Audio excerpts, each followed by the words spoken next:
Is it okay right now?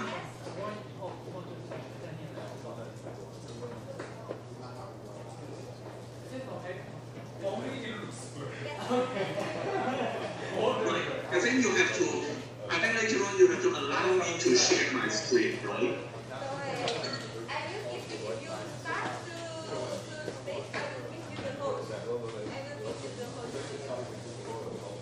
Right. Can we try out right now just for quickly?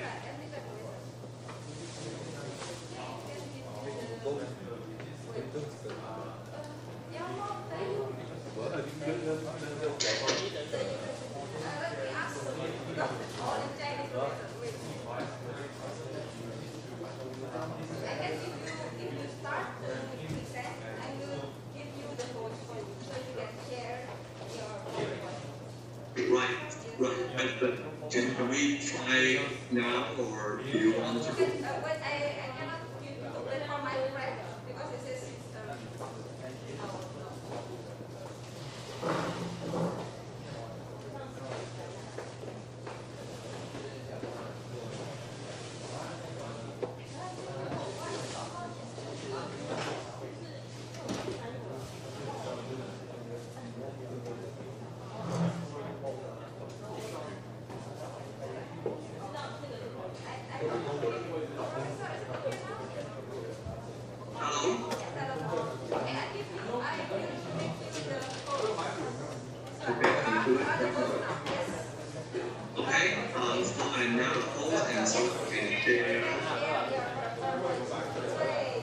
Is that okay? Right, so this is done, right? Okay, that's great. Okay.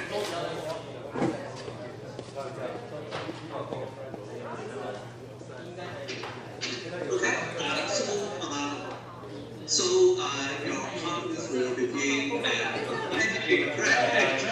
可是因为那边有讲台，所以你会比较进来一点。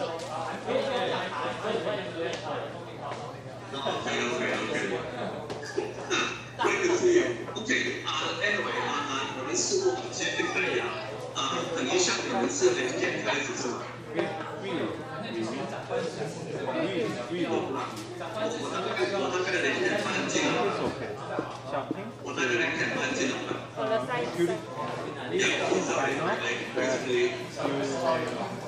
Ask her to follow you. Is the voice okay? Then there will be offer over there. It's voice You can stay straight. Looks more relaxed. It's better. So you look a little bit leaning forward. 所以现在就是做OK， 那2点半就可以了。我大概很安静了。前面都在支持。我知道，我看到很多人支持，你也要支持。OK， 好，那这样没有问题。那我们 OK， 谢谢了。OK， see you later. Thank you, thank you, see you later. 我现在是说，你不可以低调，我要坐着看。在我是体育的，我说现在。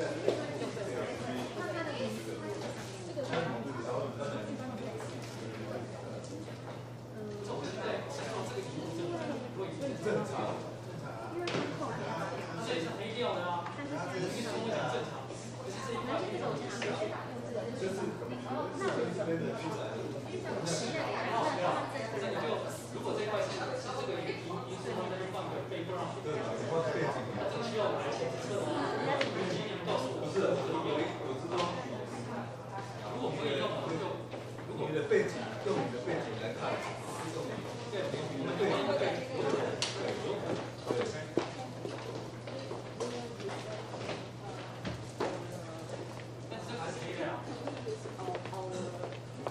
Sure. But how to print? But need a print. Yeah. Some print.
电脑借我测试一下好不好？等一下。就是这边的这个地方，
比较？我觉得不用，因为你要，因为你是美学的话，所以你印的是3天的讲者都有的。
你有印吗？就是那个卡。老师说要，但是对啊，对啊，就是定一起啊。没有印出来，那你很多。是我印吗？现在是帮你印吗？那个我是不是你印吗？谁现在可以去印？谁现在去印？这样那个2个。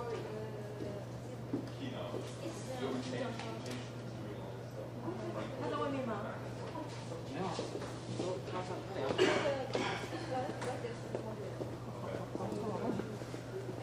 喂，你现在可以印议程吗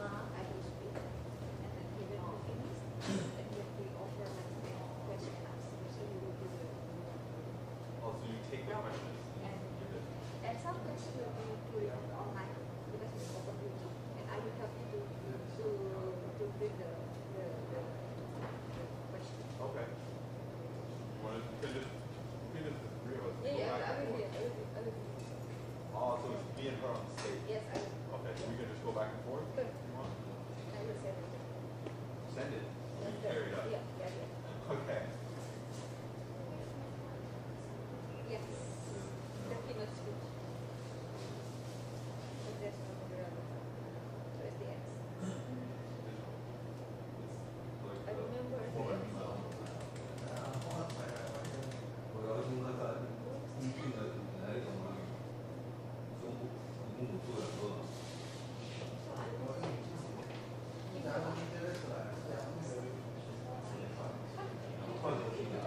afterwards.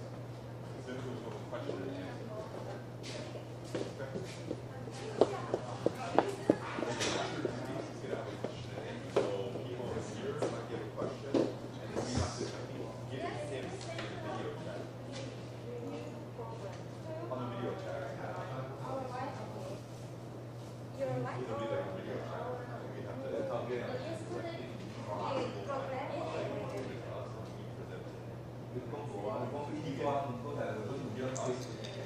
So welcome everybody. My name is NSYSU, and I will be virtually presenting today our study entitled Source Matters. Longitudinal evidence for how different media repertoires affect public health attitudes and behaviors in times of a global public health crisis. And first of all, I'm really disappointed that I'm not there with you today. Even though these modern-day technologies in our e-societies make it possible to attend and present conferences virtually, I have to admit that it's not half as good as being there with you in real life.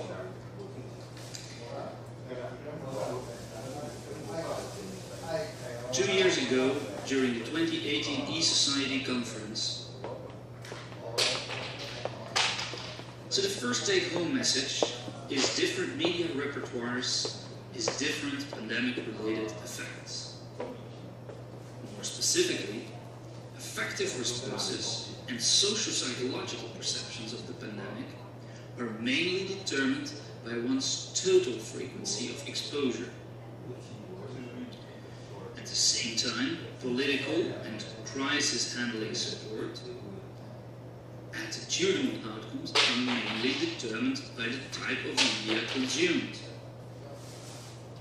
The second take-home message is cumulative exposure to commercial or tabloid news media over time is associated with a lower willingness to follow self-protective health measures.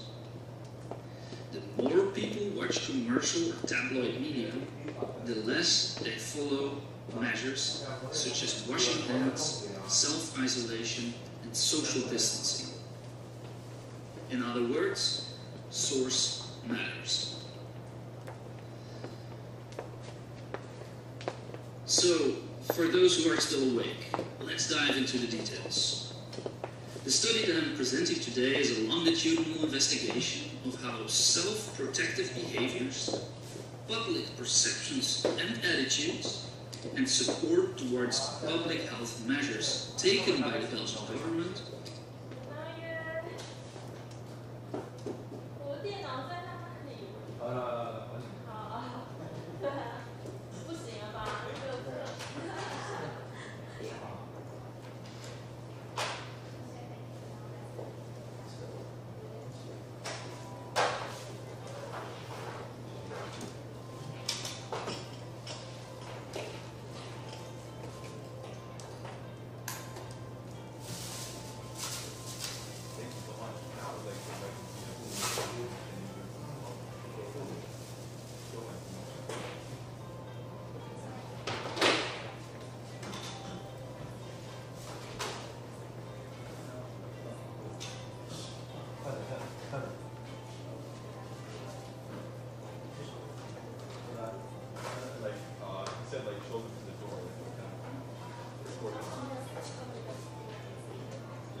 他说不要了啊，刚才那个竞争。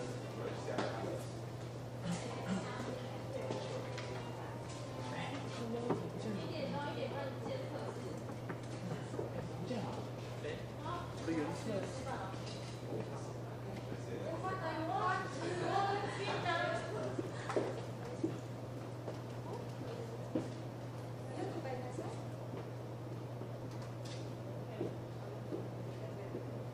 Oh, thank you.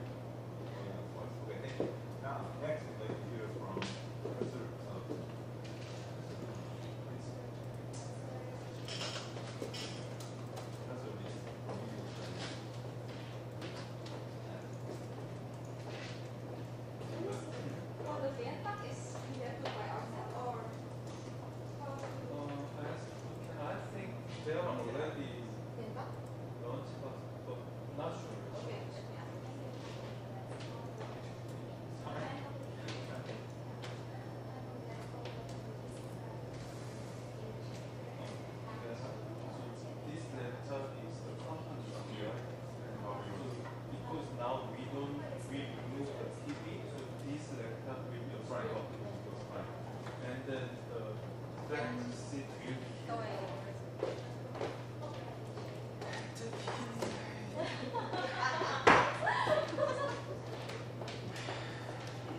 we just have 25 minutes.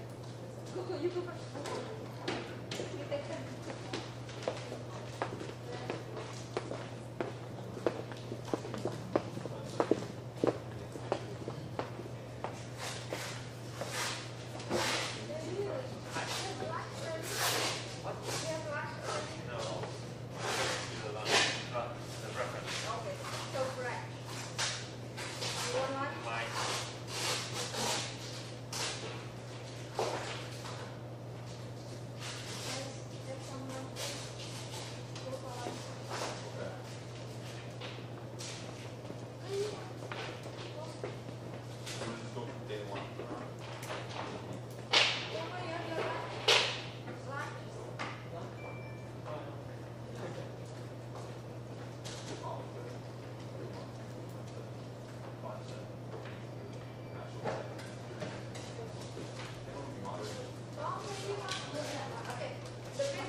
Today we need one group photo in the morning or two?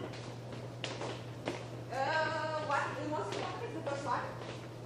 The most important is the first afternoon. We have to see the situation.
如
演讲前拍对不对？不是在那个三个人讲完之后拍，讲完之后，好，三个人讲完之后。就是前三个人讲完之后拍。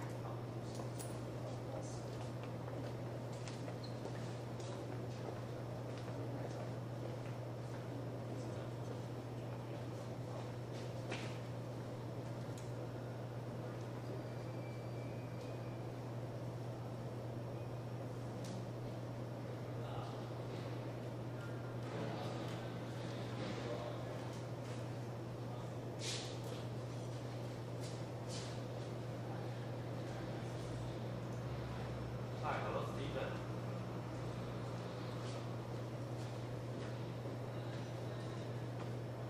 Sorry, I opened my speaker. It's for Tuesday, but it is already uploaded. Sorry, can you speak one more time? My video for Tuesday already uploaded. Okay.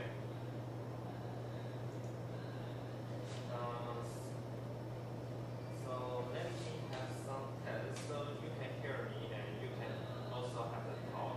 And now can you upload your file or sharing your PT or the video?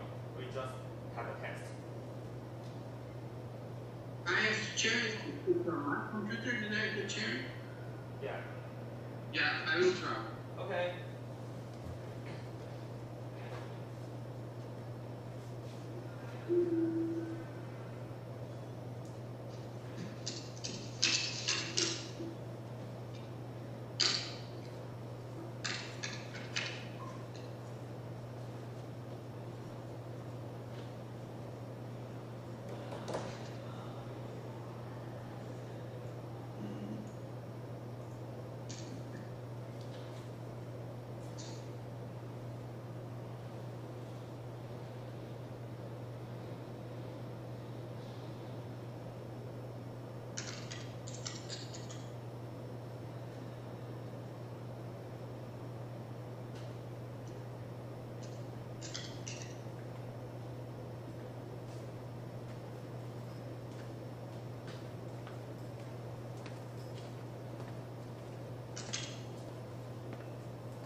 I'm searching for it.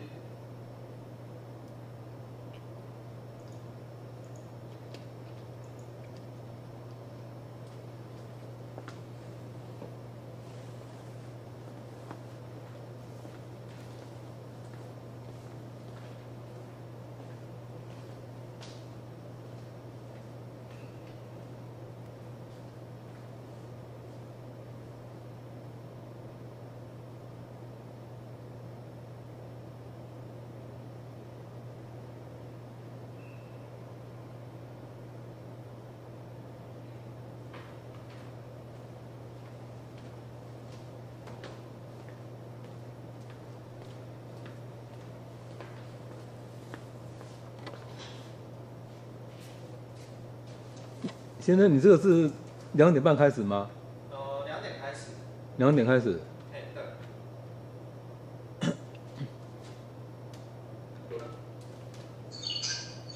Hi.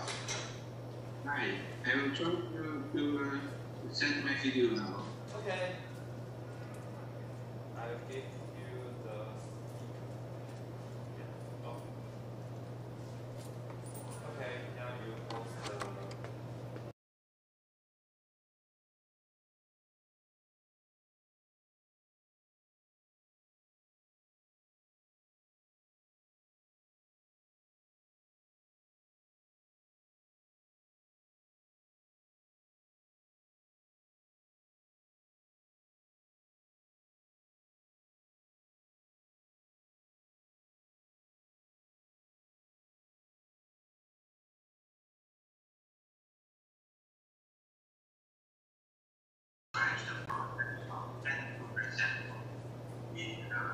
investigate some reports about terror and current of terrorism on audiences.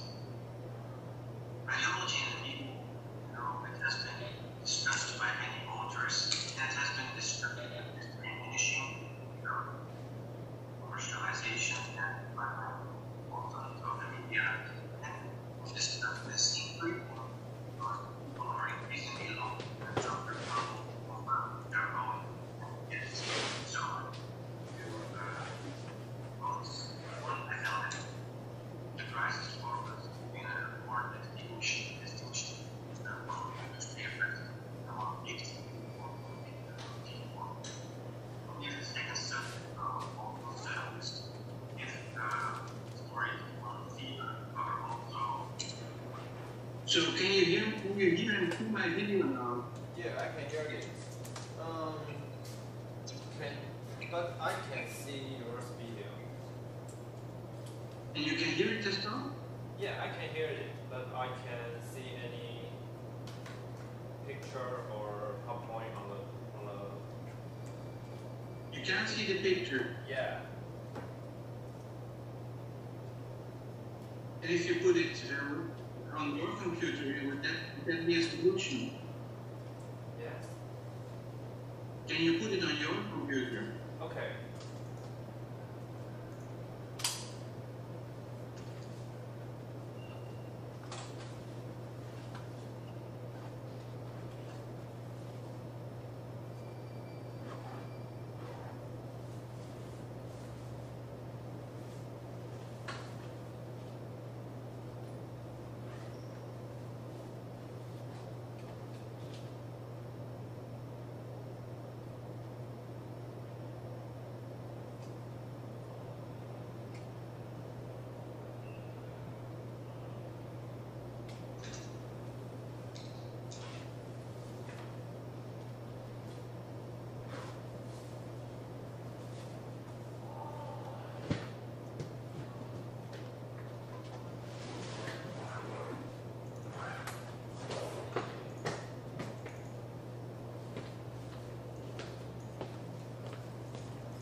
No, but I'm afraid that my video won't show. If you see that my video is showing.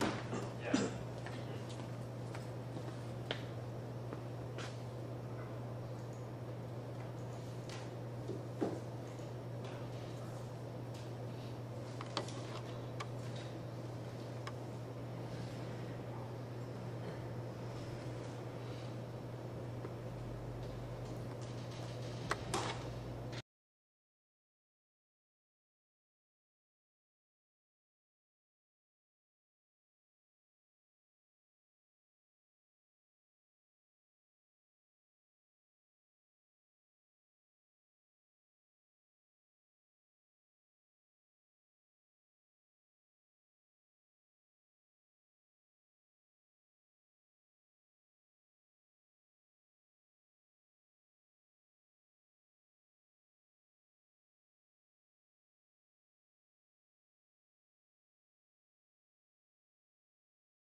2小时。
Yeah.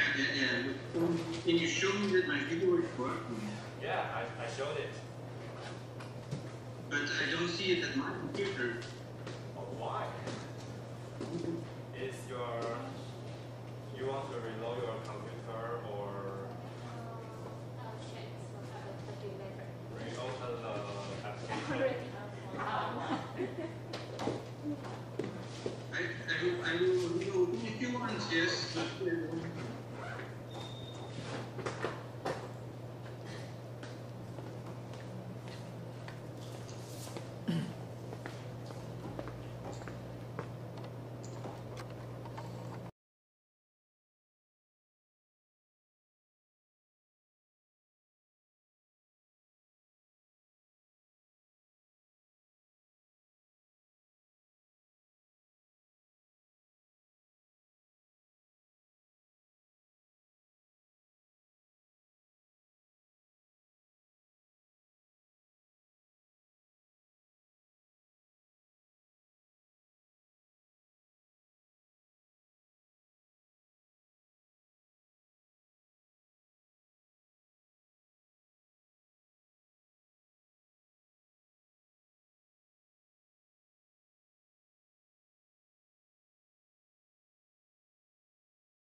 there any? We still waiting for another participant. We always start at 2. Yeah, but can you show my video? I would like to see if the video works.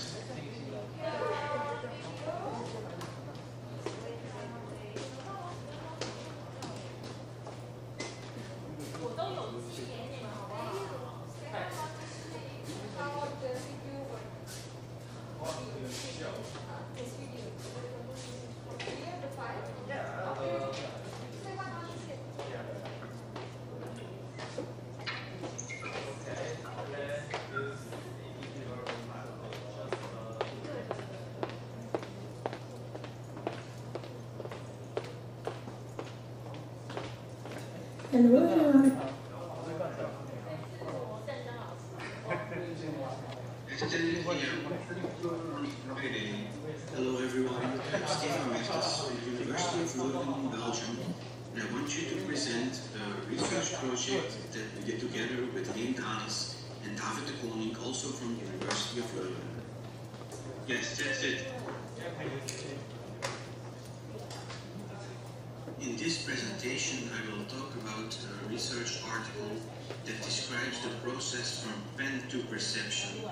We investigate some news stories about terror and we relate them to fear of terrorism among the audience.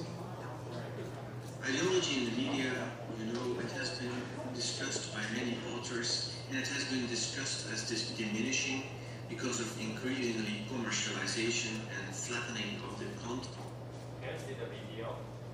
I can see the video. I can hear it in echo, although the sound is not very clear.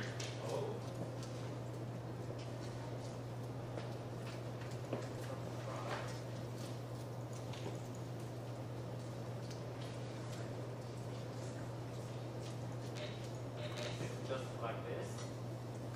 Of the media, and it has been discussed as increasing because people are increasing.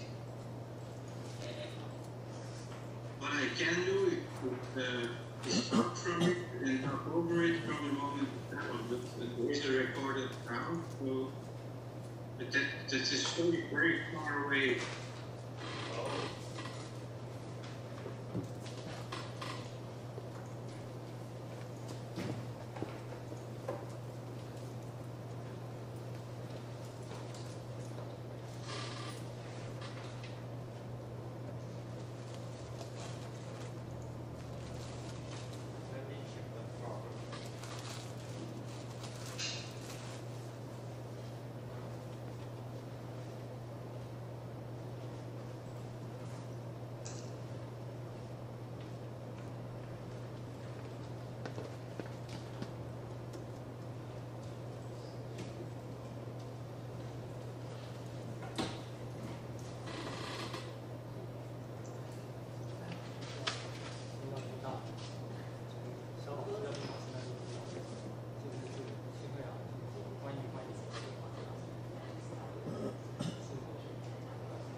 describes the process from pen to perception. We investigate some news stories about terror and we relate them to fear of terrorism among the audience.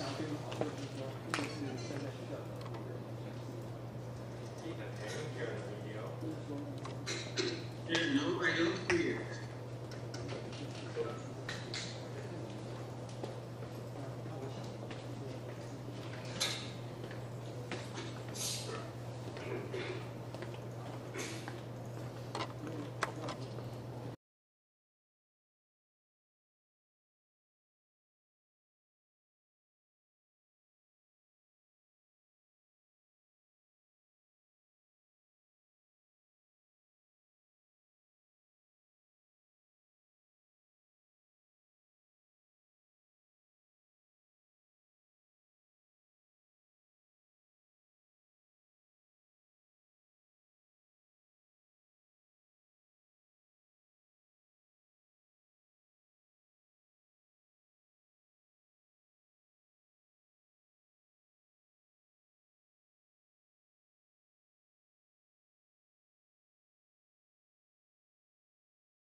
I'll tell you later, man.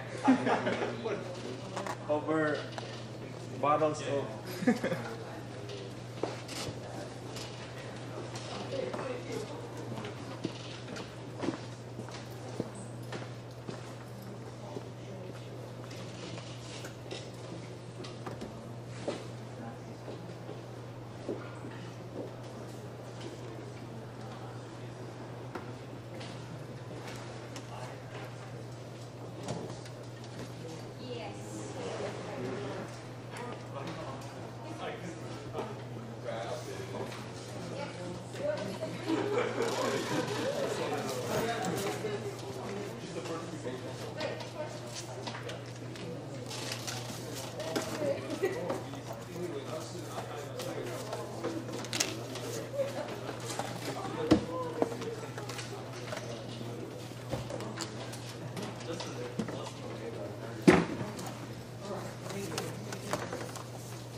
presenting again? No. Sorry.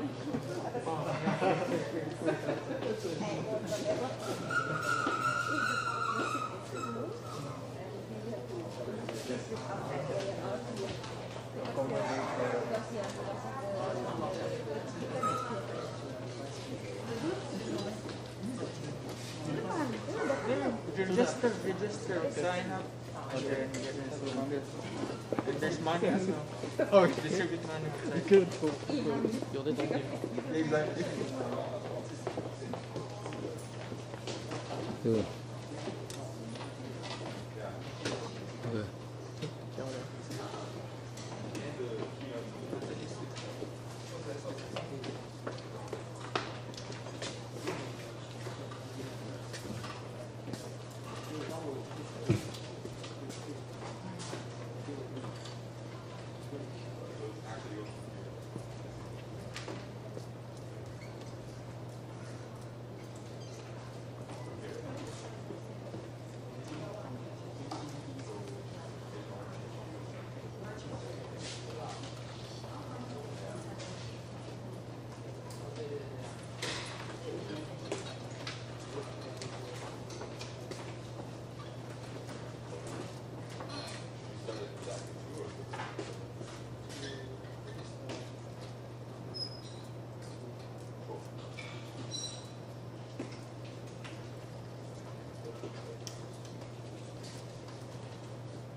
News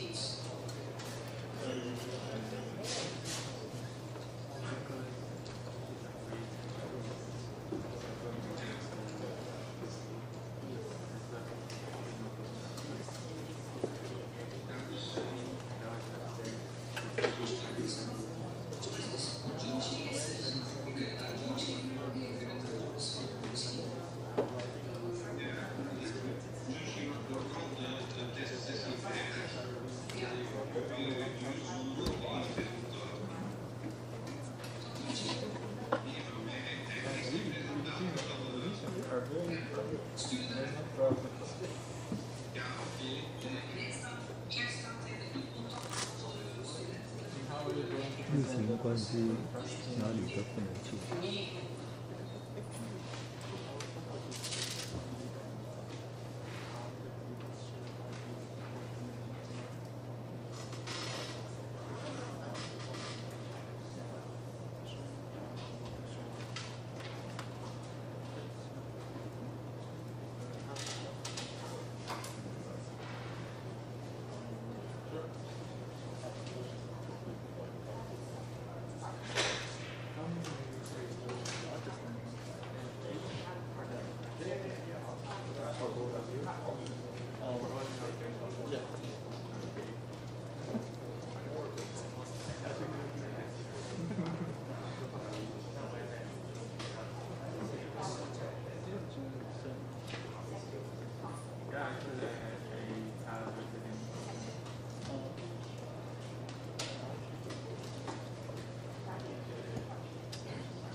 It's attending like the conference.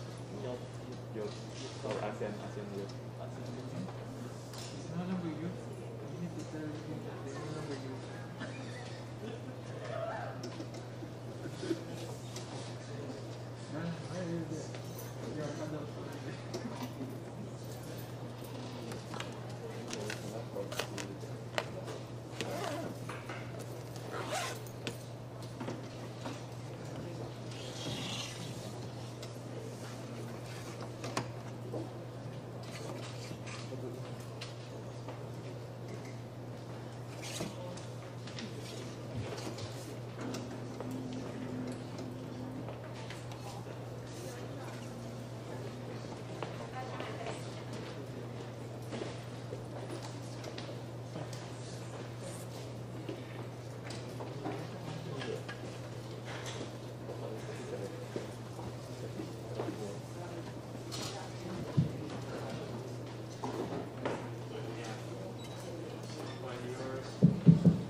The conference will be get started in 1 minute.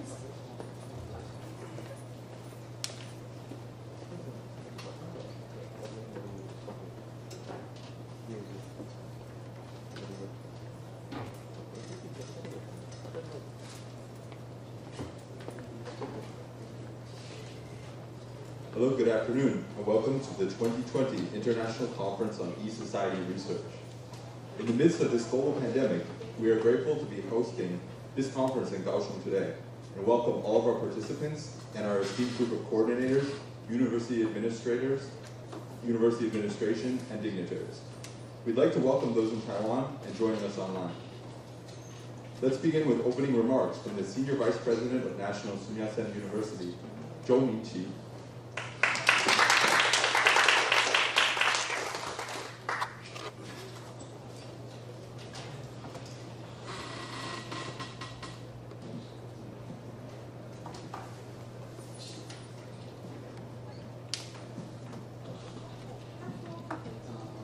Deputy Mayor Dr. Qin Ronglin, Dean of College of Social Science, Professor Wenbin Qiu, and Director Frank Liu, Director Xiao Ping, and Professor Da Qi Liang, to all of our guests, both who those attending online and those fortunate enough to be here with us today. Good afternoon. My name is Mitch Cho. I'm Senior Vice President of National Sun Yat-sen University. On behalf of our University President, Dr. Yin Yao-zhen, I would like to welcome all of you to participate in the E-Society 2020 International Conference held in National Sun Yat-sen University, Kaohsiung, in Taiwan. Many societies are facing extreme turmoil right now, and it is getting more important that we remain strong and connected. The pandemic of COVID-19 has pushed us to examine the roles of our professions, and most important one is how our professions can lead us and even to help the societies toward a collaborative future. Since 2018, National NSYSU University has been collaborating with many international institutions, particularly our colleagues from KU Leuven, Belgium, in the fields of social science and communication research. So over the past 2 years, many topics discussed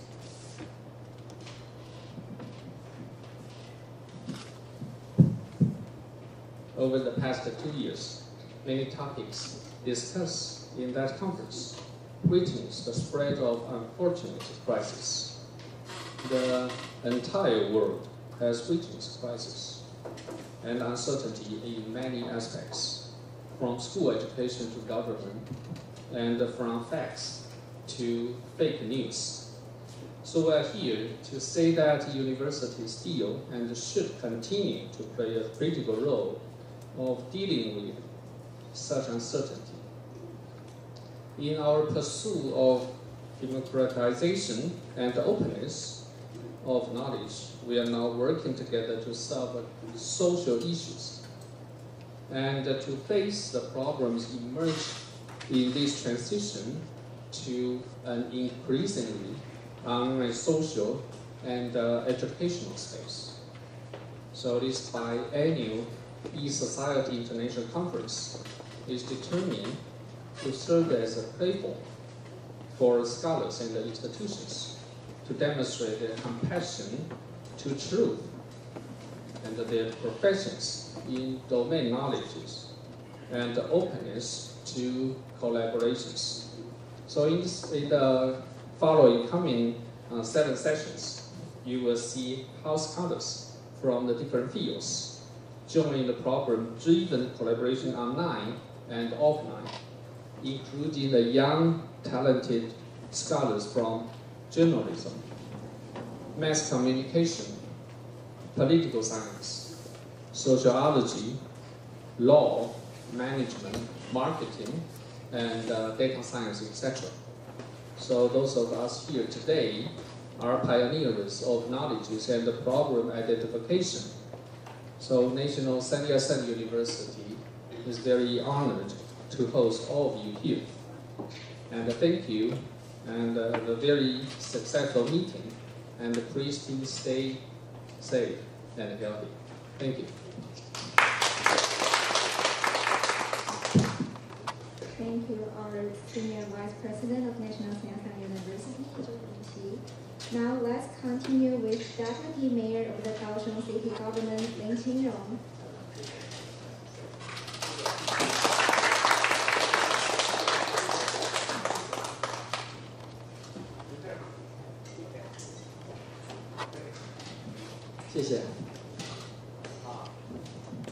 Well, ladies and gentlemen, I'm Charles Lin, and I'm the Deputy Mayor of the Kaohsiung City. I'm grateful to the organizers for the honors of these invitations and the opportunity to represent the Kaohsiung City government at the opening of this year's International Conference on E-Societies International Research. Well, regarding the title of this conference, I have unique experience of the E-Society. Because for the last decade, I put myself to advocate the Smart City initiative, starting from Taiwan, Taipei, and right now in Kaohsiung. That is only one of the items that in your preference, E-Society. And right now, the Smart City is really coming to a real implementation, such as the cybersecurity and the open data to promote government's accountability and citizen participation. These are part of the governance in the digital areas, which is covered very well by the concept of E-Society, to my knowledge. Smart City should focus on crisis areas of digitization, such as using AI and machine learning to streamline service, big data for the integration of the transportation, communications, medicines, housing, and infrastructure, as well as the automation of the process of all city services. Smart city also take care of healthcare digitization and integrate the management of public health, risk, and epidemics. 2020 has been forever marked the outbreak of the COVID-19 pandemic, as you know that. The Taiwan strategies in response to the outbreak of merits the world's considerations. Therefore, I strongly believe that such the research and the policies concerning smart city and e-society will boost the citizens' confidence in the capacity of governments and ultimately make the city and the city's people safer. Also, city governments has been accumulating know-how, facility, and infrastructure to be proactive in managing crisis, as this takes shapes a smart city ecosystems. We hope to share our experience and finding with the other cities around the world. It gives us immense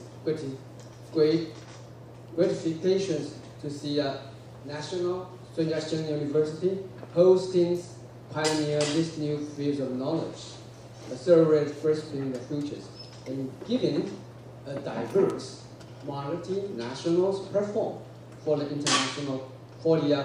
interdisciplinary exchange on cultures, science, and management. Facing the challenge brought by changing technology and the communication revolutions, university too must play a leading role in praising the fictions in the era of the fake news and extreme political polarizations when inqualification is stranded. To my knowledge, National Sun Yat-sen University represents a major part of Kaohsiung's historical development and form the cornerstones of the Kaohsiung's growth as a growing center of knowledge, industrializations, and the incubation of human capitals. My hope is that, also the hope of the mayor, Chen Qimai, is that with the close cooperation with the devoted university, our city governments can increase community ties and foster the integration of our knowledge bases with the city. Kaohsiung can benefit from having one of the Taiwan and the world's top research university, and right next to the city core, which is your city. And National Sun Yat-sen University can benefit from being in the sunny heart of Taiwan's cultures with access to the great city. Start with the Kaohsiung's host in Taiwan. Well, ladies and gentlemen, this world facing a tidal wave of change from the internet, pandemic, and now public confidence in society. Still, Kaohsiung disease prevention could serve as a model for other cities. To host these meetings here in Kaohsiung not only shows short of its uniqueness and successness, it expressed National Sun Yat-sen University its ambitions to become a top-tier global university. I personally look forward to these 3 days of the discussion and hope that we learn and will not only stay in the university, but still spread beyond, pushing us and our city towards smarter governors and better responses. Thank you very much, and welcome to Kaohsiung.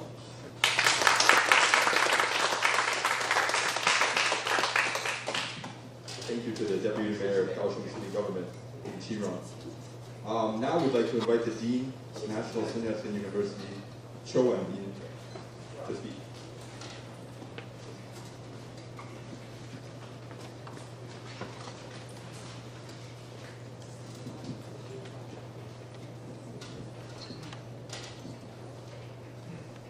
Dear Vice President Chu, Deputy Mayor Lin, and my colleague from Institute of Political Science and Marketing Communication, and scholars from Taiwan, KU Leuven, around the world, and my dear fellow students. I'm Wenbin Chu, the Dean of College of Social Sciences.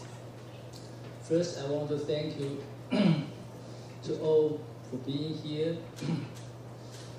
both online and in person.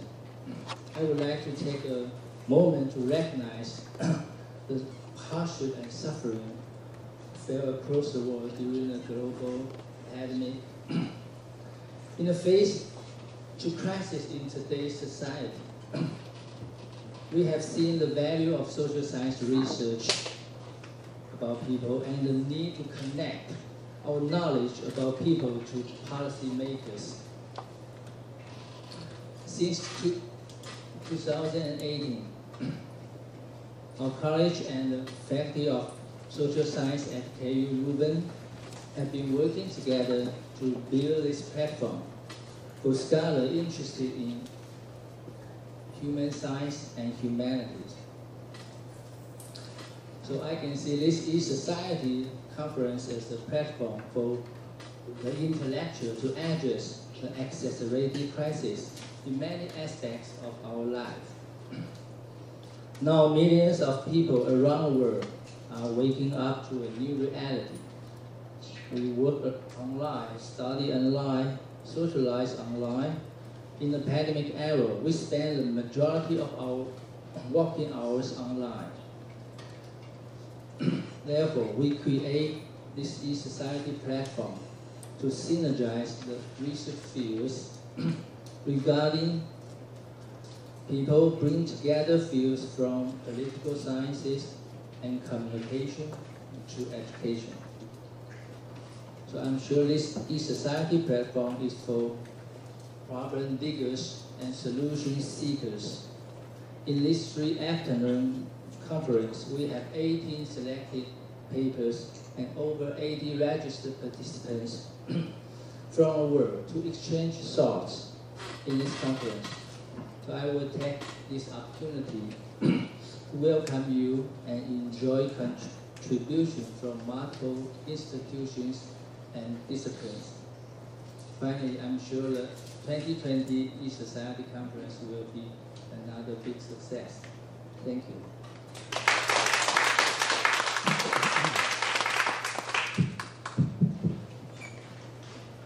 Because our deputy mayor, vice president, and dean have a tight schedule today, so let's take a group photo before we proceed with next speech. After this, the institute director will see them off, and you can stay in your seats.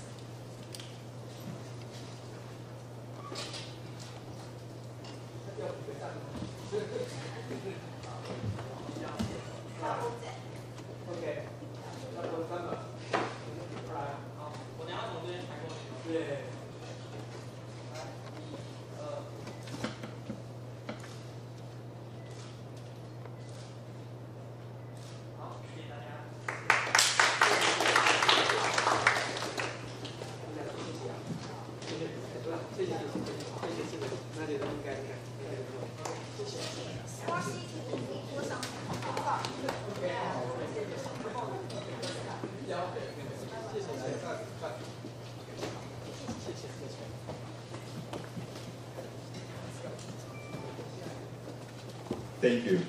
And now we'd like to welcome e-society conference chair, Frank C.S. De of the Institute of Political Science here at Sun Yat-sen University to speak.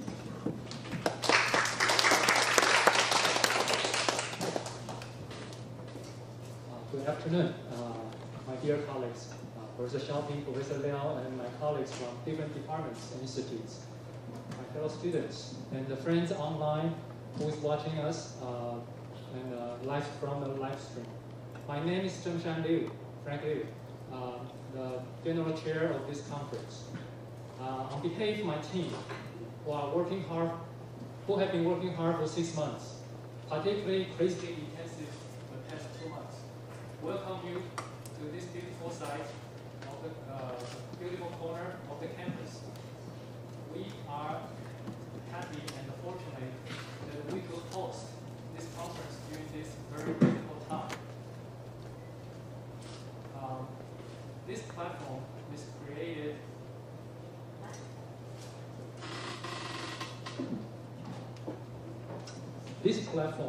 is created by the idea of the synergizing the disciplines. Every expert in different fields has been already an expert. But facing the increasing challenges and problems around us, we hardly find a platform and chance to reveal our uncertainty, reveal our sense of anxiety, to collaborate. We need a platform to dig out the problem. We need to dig out to share our worries. So 2 years ago, under the lead of Professor Liao and many colleagues from KU Leuven, we start to think about, is it possible to have these conferences and then synergize people from different disciplines, make it a problem-driven platform instead of simply theory-driven. We could make a different epidemiological idea working together and appreciate any solution from different disciplines to demonstrate their ideas to us. And 3 years ago, the conference was a success. Every participant here enjoyed not only the sunset, but the relaxing moment to change its idea with the partners sitting next by. Today, we are making this happen again, but under such a pressure, we need to make it a synergize of virtual and physical conference together. So with my team's hard work, we are trying hard to make it happen. So please pardon me if we are not making it perfect. And join me to give the big applause to my staff members. Thank you for the hard working for now.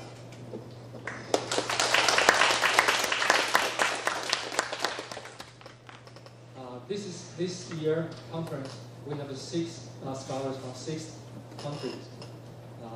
80% of them are local, but we have registered up to 80 people.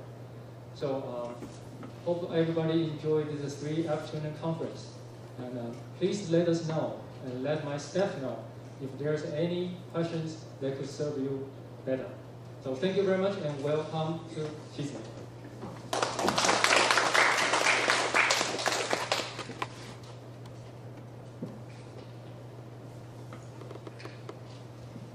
Thank you to our Professor Liao.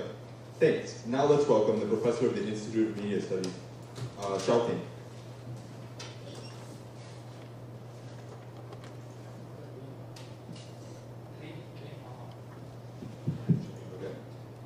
Let's listen to the Professor of the Institute of Media Studies at KU Leuven in Belgium, Lien de Hanen.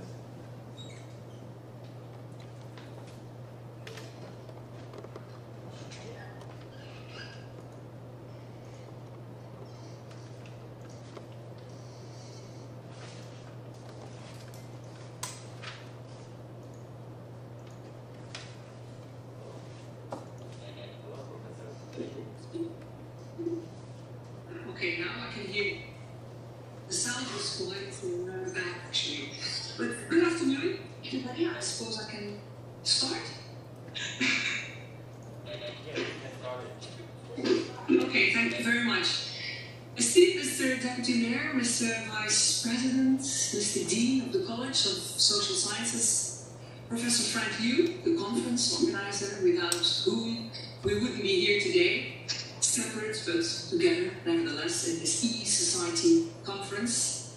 Dear Professor Shaw, dear Professor Liao, esteemed audience members, colleagues, and students, I'm very pleased to be able to talk to you this afternoon, but even needless to say, I would much rather be there with you in person. And I vividly remember September 12, 2018, when a 9-member delegation of lecturers and junior researchers from the Faculty of Social Sciences of KU Leuven left for Taiwan. And that edition of the conference was attended by researchers from 7 countries on 4 continents.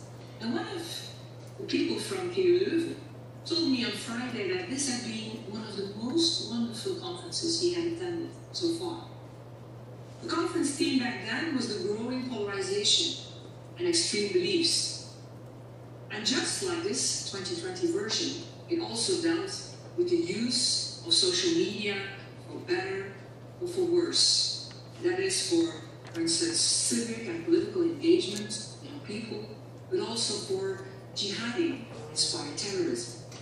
And among other things, the conference made it clear that media have a crucial role to play in a democracy. And today we truly experience that e-society, captured as we are on our computer screens, or virtual conferences, e-education, virtual tours, concerts, festivals, etc. We are all under the spell of COVID-19, which has thoroughly shaken our lives as individuals, social beings, as a society. Edgar Morin, the French sociologist, who is now already 99 years old, and who witnessed all major crises of the past 100 years, was in Brussels last week. And of course, obviously, how could he not? He talked about COVID-19. And he refuses to use the word revolution, but prefers to talk about metamorphosis. This means that the raw materials and forces already present change shape in order to come to something new. For this one meets the whole culture of the past. The world is undergoing a critical, crucial transformation. And we do not know yet whether we can turn it into such a metamorphosis for the better. There are now many local initiatives and new forms of solidarity. But in order to achieve a better world, we also need to create a steering way of thinking, a form of governance with credible representatives who are able to unite all those fragmented voices. And for me and for many of us here in the room also as communication scholars, one of the questions is, what can a communication and a media perspective bring to the table in this COVID-19 pandemic? So the Leuven delegates present their research on COVID-19 later in the day and related to increased beliefs in conspiracy theories and fake news, while contextualizing our Belgian data in a cross-country study. There will also be presentations on the relationship between social media use, digital skills and well-being, and on Facebook communication of political parties during the 2020 Taiwanese national election. In another presentation, the question will be asked whether it still matters what one reads in the media for public opinion formation. In other words, does ideology still play a role in a media context of a small Western European country like Belgium, and when applied to a very sensitive issue like the discourse on Muslim radicalization? Over the last months, we saw that the mainstream media were reaffirming their authority as reliable sources for facts and opinions, bringing expertise and explanations to the COVID-19 debate. So news consumption patterns showed more visits, more page views, more likes for the legacy media news sites. Certainly, during the first wave of COVID, trust in the authorities was high. The government measures were carefully listened to, and the lockdown approach was widely supported. This is striking as in recent years, declining confidence levels in mainstream news media had surfaced in all kinds of studies. In particular, young people who are also less targeted by COVID-19 are known to have less trust in established news media. Instead, they rely on social media for their news provision. However, not everything on offer on social media is correct, and therefore, the ability to identify journalistic biases or concealed propaganda in online news stories has become an essential news literacy skill for today's online news consumers. And a recent study revealed that only 1 in 2 basically of Flemish adolescents sometimes checks whether a news story is reliable. Although examples of disinformation are still rare in Belgium, and the vast majority of news consumption originates from mainstream sources, the troubling COVID-19 pandemic is a breeding ground for a range of conspiracy theories. So more people are also on social media in this COVID-19 crisis atmosphere, consuming alternative, dubious, contentious content. Being steeped in social media all the time explains the more than indirect effect of the media, especially among people who already show sympathies for radical, extreme thinking. As we are now moving into strategies that differ per population group, depending on age, occupational sector, for instance, or per region, with the aim of gradually regaining more freedom of movement, we are thinking now of strategies to live in coexistence with the SARS-CoV-2 virus. And here in Flanders, we're collecting our 4th wave of data on public perceptions, attitudes, and behaviors in COVID time, as we speak. The anxieties are ebbing away, and the fears of an economic recession are gaining importance. A consistent finding over the 3 past measurement moments is that there is less and less media consumption for keeping abreast of the COVID-19 situation. Almost all media were consulted less over time. This surely indicates a kind of media fatigue among the population. The decrease in media use over the 3 waves applies to each level of education.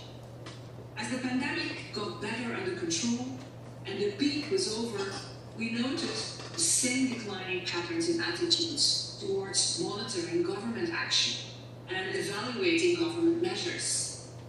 Most striking was the effect of political preference. The more left-wing one is on the political spectrum, the less one seems to tend to agree with the decisions of, in Belgium for the time, being right-wing, center-right-wing government. In other words, it seems that COVID-19, although in itself, of course, a public health crisis and an apolitical theme, gives rise to different assessments of the measures introduced to curb it.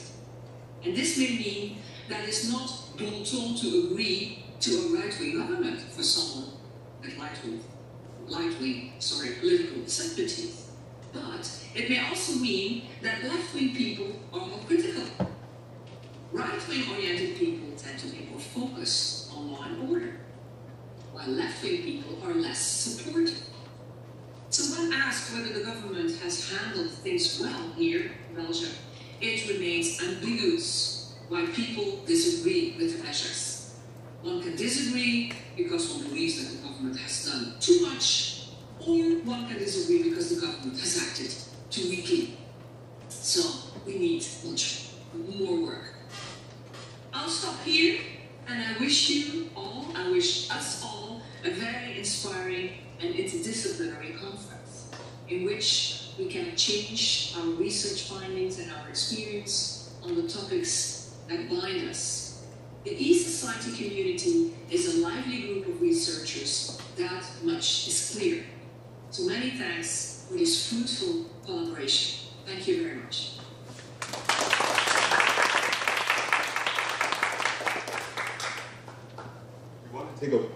We want to take a moment to remind everyone that they can access the e-society Summit official website, download the whole program, conference program as a PDF one. You can use any of the QR codes on the posters to find it. And now we'd like to welcome Professor Xiaoping from National NSYSU University.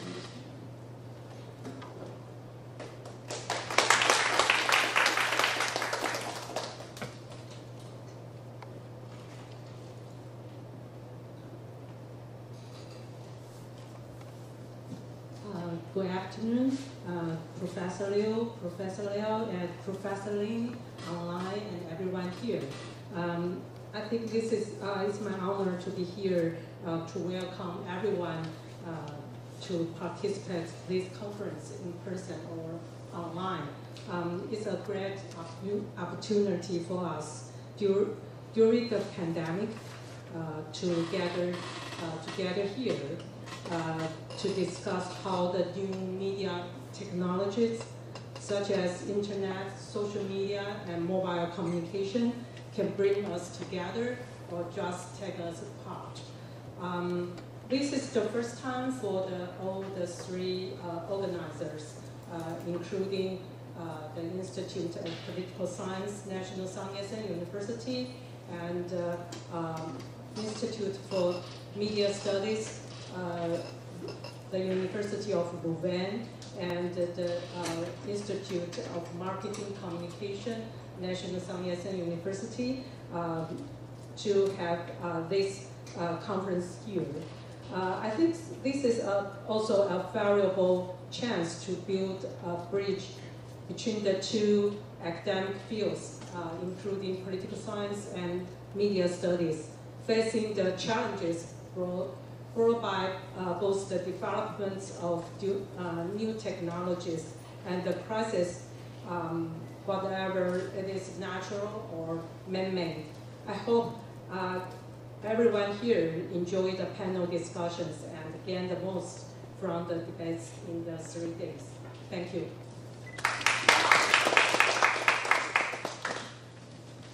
Thank you very much. Finally, let's all welcome the e-Society Program Initiator, Dachi Liao of National NSYSU University to speak.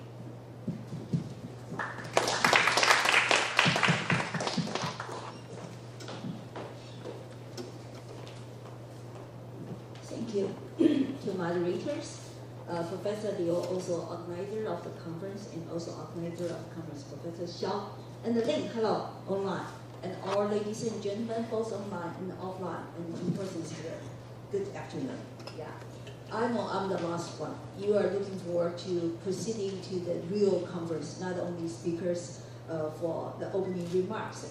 I know I will make my speech as short as possible. For Professor Liu, also the organizer of the conference, the director of the Institute of Political Science, assigned me one job for these opening remarks to explain why I initiate this e-conference. Do you think I should answer the why? It's quite obvious. You can see from the opening remarks, start from our Deputy President, Min-Chi Zhou, and also our Deputy Mayor, Lin Qingrong, and also Professor Lin, Professor Liu, Professor Xiao, all mentioned about the internet, the e-stuff's importance in nowadays, right? Even for this kind of pandemic period, we can use internet to connect here in the world, especially in the world. So I think the importance is so obvious. But I still tell you the background a little bit. You will know why we started this e-conference in NSYSU University. This, you can see the slides. I think in the internet age, a picture worth 1,000 words. Use the picture, you can see the background. First, what you see here, the first e-society conference started in the year 2012, 8 years ago. Yeah, Frank Liu was also there, participated in the conference, and also Qiu Wenbing also attended the conference, present a paper for the 2012. Then the kind of organizer here, also the first time we hold this conference in our social science college. Organizer is here, e-society project of the Electronic Commerce Research Center. That's under management college. And Professor Xiao also belonged to this center, right? We did something together. So why we got this kind of a center established in NSYSU University? Because we got a grant. Move up a little bit. Can we move up a little bit? No. They cannot see the kind of very important information we got from Ministry of Education. And also, why Ministry of Education found us? Because from then to now, NSYSU University was always the top university in Taiwan, one of the tops. So the fund is aimed for the top university plan from the Ministry of Education. So we got the fund from the Ministry of Education to initiate this kind of e-society project. For the first time, we also did an international workshop. We invite scholars, as far as I remember, maybe 7 countries, including one professor from England, Edinburgh. He mentioned about kind of e-project with the mainland China. And also there's a professor from Estonia. She was the founding mother of Estonia's constitution. Yeah, she was here. And the kind of major symbol here, can you tell? It's a map, worldwide map, but all together with this is actually a big ball. Big ball. That symbol is what I was doing at that time, still doing, called the iVoter project. We try to use internet information technology to help our democratic citizens to learn more about politics in an easier way. To get information can help you to vote. We call the voting advice applications at that time. So Frank Liu mentioned we started e-society from problem-driven. We pose questions because we don't know what's really going on in such an internet society. But we're moving to theory-driven. We want to get more theory to explain what we learn or we know, even predict what we can tell in the future. But for this project, and also I learned from European experience, we like to do something we call the problem-solving, problem-solution-driven.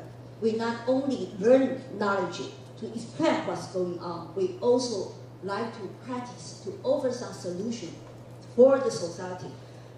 Right now, it's kind of occurring so many unexplainable problems like pandemic. So solution-driven. He gave me a sign. I had to stop. I should stop now. I know. Okay. That's one of our problem-solution-driven project. Try to solve people who vote without too much information. That's one project still going on. So I think this kind of e-society under Professor Liu and Xiao's control and with cooperation with Professor Lin, the hand is back to KU ruler, I can see this small seed become a small tree. As you can see in the very fertile ground, so many people, so many worldwide scholars interested in this topic. I really hope this small tree can become a really big tree, able to connect every corner of the world. I wish this conference is another big success. Thank you.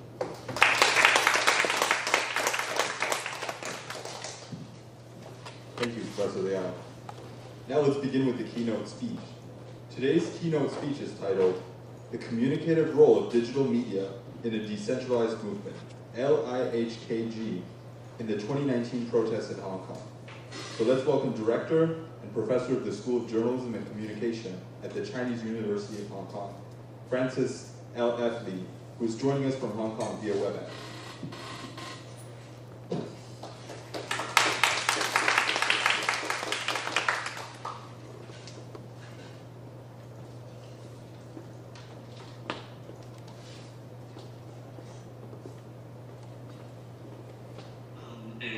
I think I also need to share my screen. So, is it possible for the host to?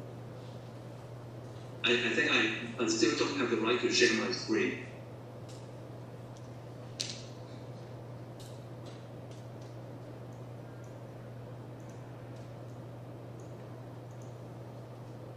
Okay. Yes.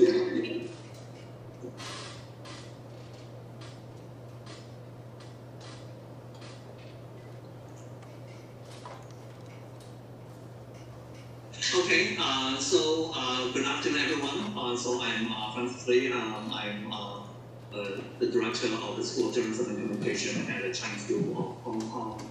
First of all, I would like to thank the organizer, my personal friends, Professor Frank Liu, Professor Xiaoping, and also, of course, all the other two organizers, sponsors of the event, for this occasion, and also for inviting me to give a speech to offer me the chance to share some of our research in Hong Kong in relation to the role of digital media, social media in contentious politics. Of course, in last year, over the past year, Hong Kong has been embroiled in a very huge and sustaining protest, the so-called anti-elect movement that we'll talk a little bit about later on. And so my talk today is focusing on the communicative role of digital media in a decentralized movement. But I would like to start with some broader conceptual background. So obviously we all know that in the past decade or 15 years or so, we have seen around the world the rise of so-called decentralized and network social movements, to use the term coined by Castells.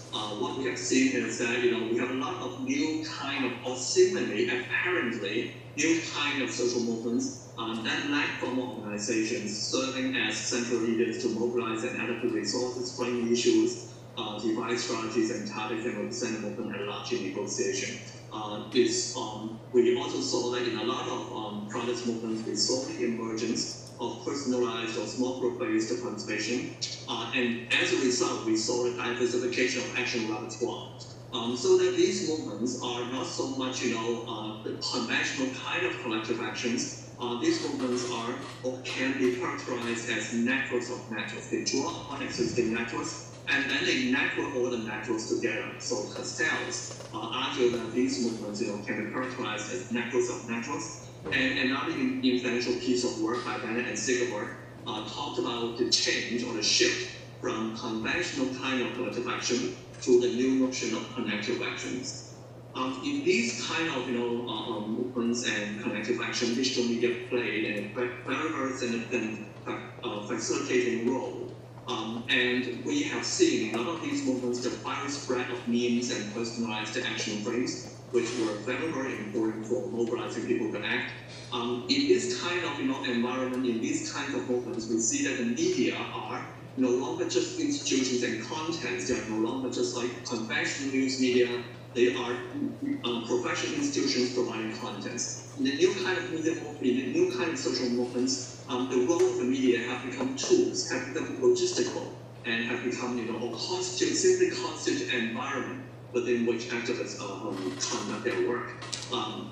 Some other scholars also try to provide new conceptualizations or new analysis of the role of digital media. For just one example, another piece of seminal work by Bennett and Sigeberg and Walker talked about social media as stitching technologies. They argue that Twitter, in particular, allows people to engage in production, curation, and dynamic integration in the construction of collective action. Now, having said that, in the literature on social movements and digital media, there have been some scholars arguing against the role of digital media, or at least arguing that we should not overemphasize the role of digital media, or overemphasize the power of digital media platforms. There are several limits of digital media and collective action that have to be noted. The first point that some scholars have noted is that there seemingly has been an overemphasis on the power of the so-called personalized action frames. The personalized action frames, like in the case of the umbrella movement in Hong Kong in 2014, I won genuine popular election, or in the case of, for example, 10 years ago, Occupy Wall Street, we are demanding 9%. These personalized action frames are simple, open, and inclusive. People can take the same slogan to mean somewhat different things. Now, it is because of the simplicity, of the openness, and of the inclusiveness that these personalized action frames are capable of mobilizing a lot of people. It's because to be mobilized by these personalized action frames, it does not take you to have a very concrete understanding of the concrete content of the slogan. Like in the umbrella movement, I won genuine popular election. But what exactly did it mean by genuine popular election? Now, there was no well-constructed consensus among people at that time. But just if you have some kind of idea of genuine popular election, you could be mobilized by that phrase. So the viral means and personalized action frames are simple and open so that they are capable of mobilizing the already convinced. But also, arguably, also because of the simplicity, of the openness, of the lack of substantiveness, okay, we can argue that the viral means and personalized action frames are not so much capable of persuading feasible and concrete. So there is a limitation of how far these digital media and personalized action frames can go. The second limitation is the problem of disconnection and fragmentation. So many digital media platforms like Facebook, like Twitter, are the manifestation of what some scholars have called, like very well-known have called network individualism. That is, when you are, when you use Facebook, when you use Twitter, okay, you are situated within your own network with yourself being at the center. And every Facebook user, every Twitter user is in his or her own network at the center of it. So that these platforms are manifesting network individualism. And because of that, they also tend to facilitate the formation of echo chambers or filter bubbles. So that although, Castells might argue that, well, the network social movements are constituted by networks of networks, but in reality, the networks of networks might be splintered into clusters of subnetworks that are disconnected from, or even in some cases hostile toward each other. Okay, so that digital communication by itself, as some social movement scholars argue, like Sitting Harrow, they argue that digital communication may not be able by itself to build the trust and mutual understanding that will be needed for movement supporters to engage in prolonged collective actions. The third lens of digital media and collective action that we need to take into account is the problem of collective decision making. The rise of collective action has been associated with an ethos of each participating in its own preferred manner. The proliferation of personalized actions, of small group-based actions, means that everyone is free to engage in the protest, engage in movement in their own way. So everyone can feel free to participate in their preferred manner. It leads to the diversification of action targets. And this type of diversification is, in one sense, is good. It actually, allows more people to participate in their own ways. However, it also, again, it has its limitation. It's good only to the extent that the targets do not negatively affect each other or the movement at large. Okay? So the question arises when the personalized or small group-based actions, when they actually affect each other. So, for example, in some movements, what might happen when some people turn violent? When some people turn into violent targets, and the adoption of violent targets might be regarded as having a negative influence on the movement at large, like for example, by turning people away from supporting the movement, etc. So when this kind of happens, this kind of situation happens, how can movement supporters debate with each other, discuss with each other, deliberate with each other, or to put in question form, how can a decentralized movement conduct internal deliberation and make collective decisions in ways that are democratic, inclusive, and effective. So these are some of the limits of digital media and collective action already noted by scholars in the past 5 to 7 years. Now, so this is also the background against which I want to shift the emphasis or shift the analytical attention from the question of coordination, that is how actions are coordinated by the use of digital media, back to the question of communication. So the kind of question that I want to talk about is, can digital media facilitate within movement deliberation and contribute to the adoption of movement tactics and discourses among supporters? Okay, what kind of digital media may play this kind of communicative role, and what are the factors that shape the capability of digital platforms to facilitate within movement communication? And conceptually speaking, when we talk about what are the factors that shape the capability of digital platforms to facilitate within movement communication, I would want to highlight two very general kind of considerations. The first type of considerations is the importance of platform affordances. So obviously, not all digital media platforms have the same impact on social mobilization. Affordances matter. Affordances in terms of how the physical design, how the materiality of the platform, how the architecture of the platform allows certain actions, disallows certain actions, encourage or discourage certain actions, demand or forbid certain actions. Twitter, for instance, is much more useful for action coordination when compared to Facebook because of the hashtag function, because of the @mention functions. Okay, so Twitter can facilitate more efficient curation and dynamic integration of materials when compared to Facebook. But at the same token, when we analyze the role of one specific media platform on, no matter whether we are talking about coordination or communication, we need to pay attention to the significance of affordances. The second consideration is that the role of digital and social media in social mobilization also depends on movement dynamics. Let me give an example going back to the example of Hong Kong back in 2014.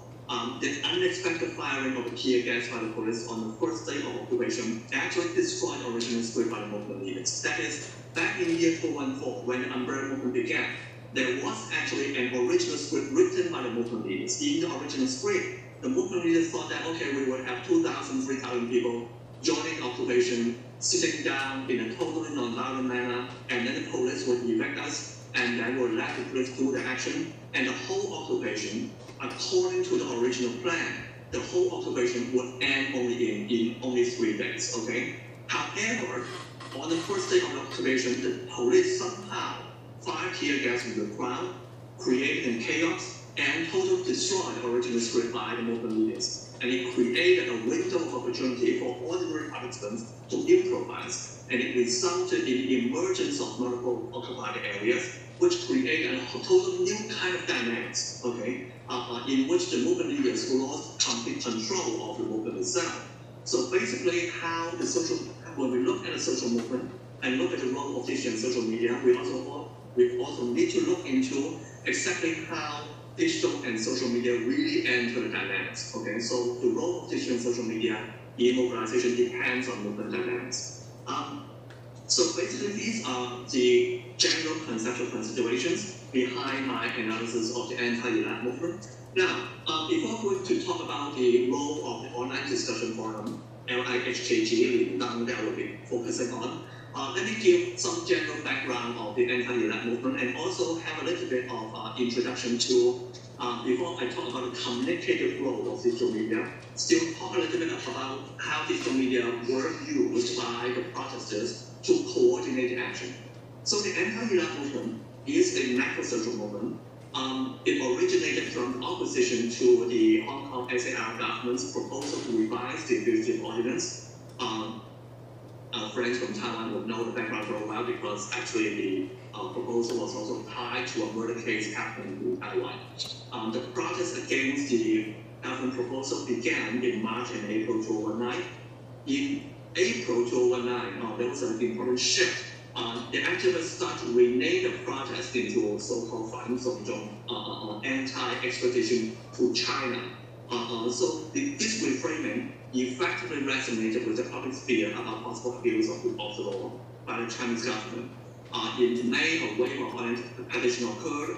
On June 9th, about 3 days before the electoral had to vote on the bill, 1 million people protested on the street to go against the proposal. And then tens of thousands, hundreds of thousands of people surrounded the Legislative Council on June 12th. And then there was a 2 million strong protest on June 17th.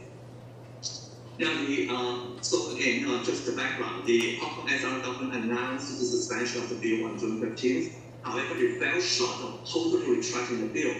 At the same time, clashes between the police and the protesters on June 12 led to a shift of emphasis to police actions among the protesters and the situation of the rest of the protesters. So very quickly, the movement moved from a single demand on retracting the extradition bill to so-called 5 demands, including democratization, including investigating police violence, including, of course, a formal retraction of the bill.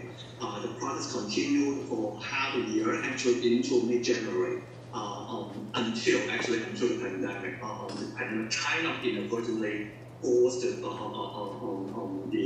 disappearance of the protests. But otherwise, the protest actually had gone on for 7 months. One important thing that is related to our talk, to the talk here, is that what the notion of network social movement is that what we have seen in the protest a lot was a widening of the repertoire of actions.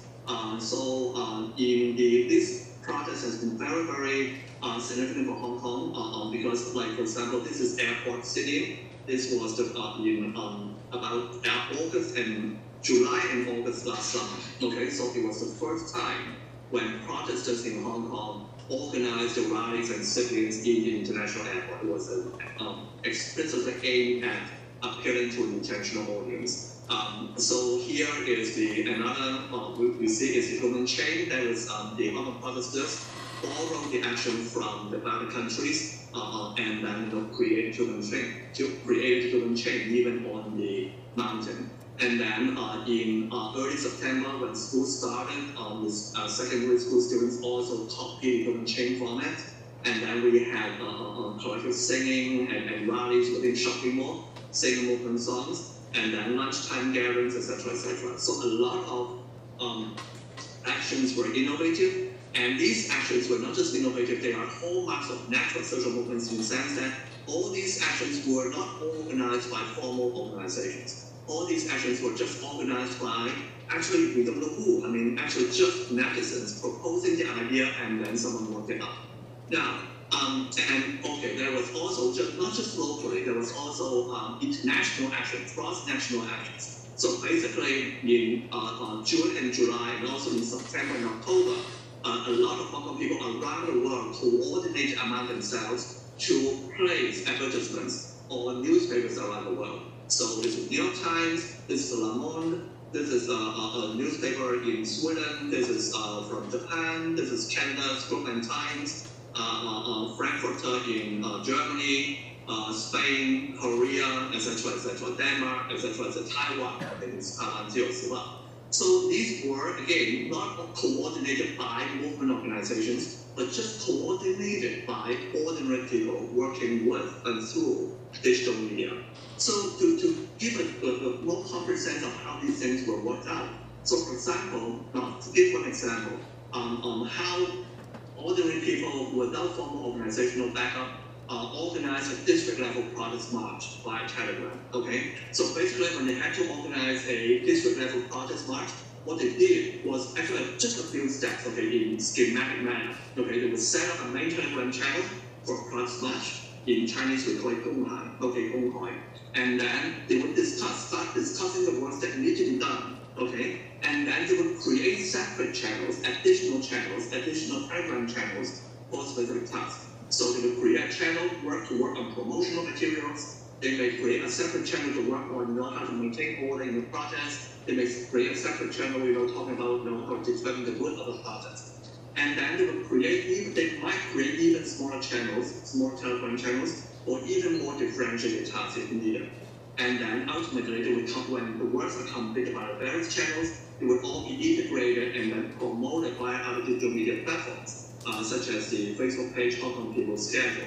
So this would be the so-called daily schedule, Hong Kongers schedule. Okay, so this is September, October, and November. So after all these activities and programs were coordinated, created through different types of media platforms, they would be further integrated onto this kind of schedules publicized by social media. Okay, so there was this kind of use of digital media platforms for action coordination. One more example, the placement of ads. As I mentioned, the placing of ads internationally. So how they did it, pull it off. So basically, for placement of ads was, the story is actually interesting. At night on June 9, a post on the online forum in Dang appeared advocating for doing something in relation to the upcoming G20 meeting in Osaka on June 26. The idea proposed at that time was to place ads on newspapers around the world. And that particular post, that idea got much attention and became one of the most popular posts at the time, and someone posted a link to a Telegram group. So some movement supporters started joining the Telegram group and started actually discussing how to pull it off. Okay? So again, these were just ordinary individuals. And then in the afternoon the next day, several hundred people joined the Telegram group and made a complete discussion very difficult. You cannot have an effective discussion with too many people in a group. So the early participants contacted each other and created another more exclusive Telegram channel.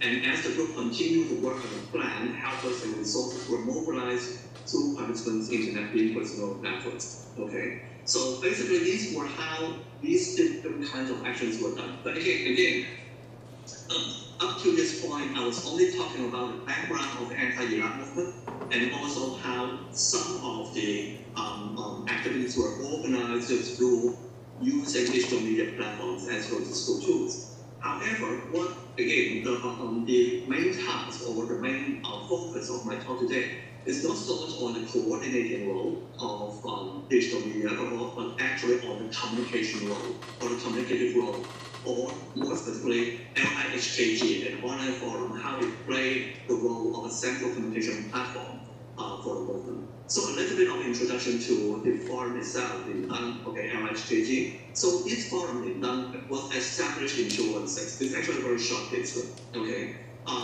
Before the movement began, before the movement became a large-scale protest movement in June, actually not that many people worked in Lindang, or not that many people really knew about the platform.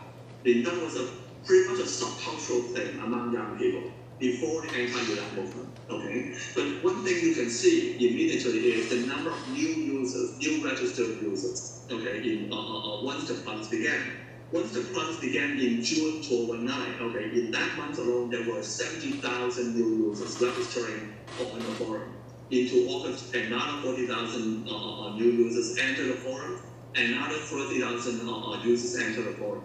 Now, one thing I have to note, these numbers are already a very, underestimation of the prominence of Lindang, because these are registered users. But actually, if you are just going to read the comments and posts, if you are just a reader, you are not going to post everything, you don't need to register.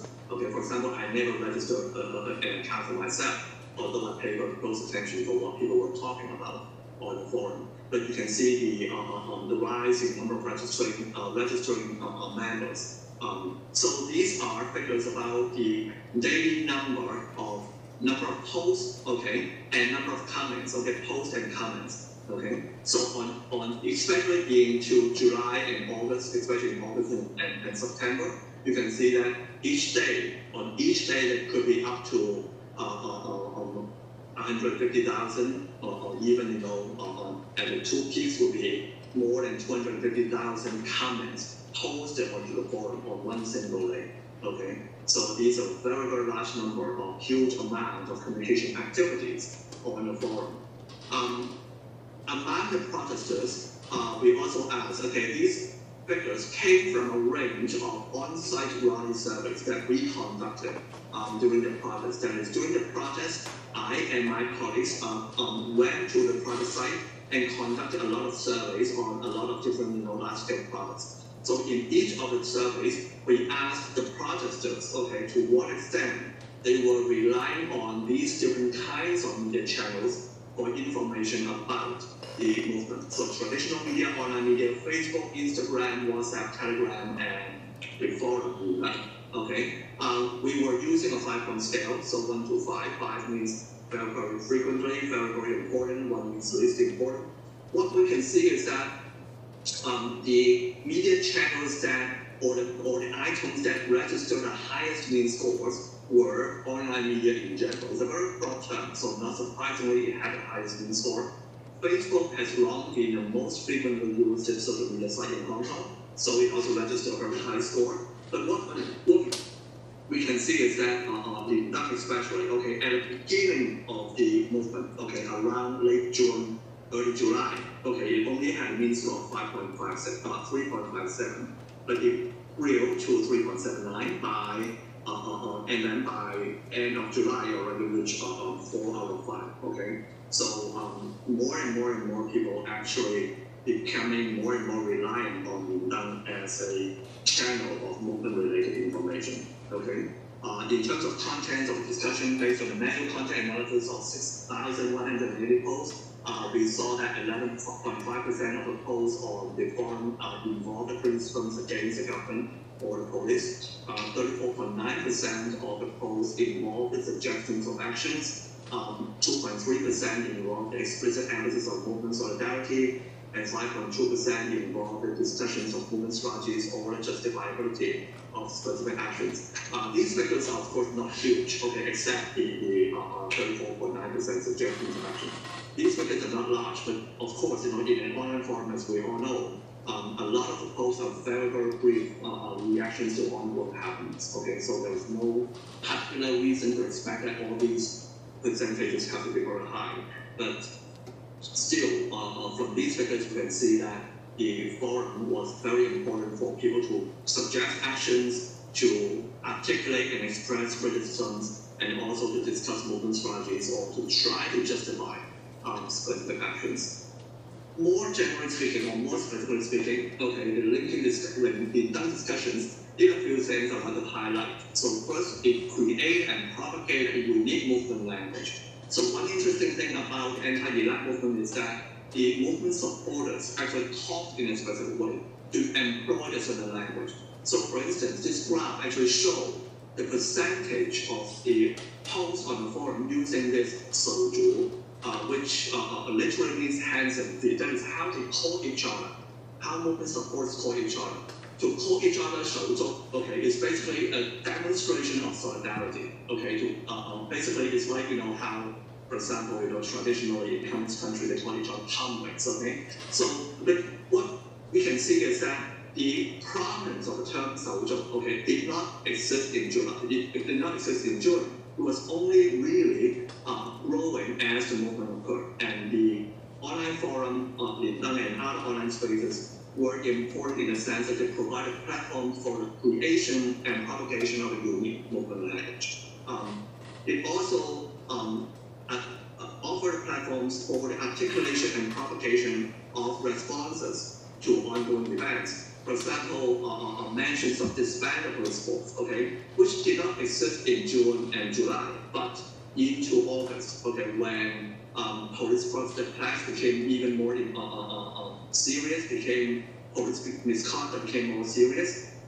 There was the radicalization of demand among the protesters, and people started talking about disbanding the whole police force, and we can see that reflected in online discussion. It really emerged in mid-August and stayed there afterwards. So the forum also provided a platform for the articulation of responses to ongoing events. Similarly, it provided platforms for proposal and for proposed and articulated new actions like vigilantism, okay, which appeared on the PoliSci starting in mid-September. So there were also correspondingly starting in mid-September, there were debates and discussions in the online forum about vigilantism.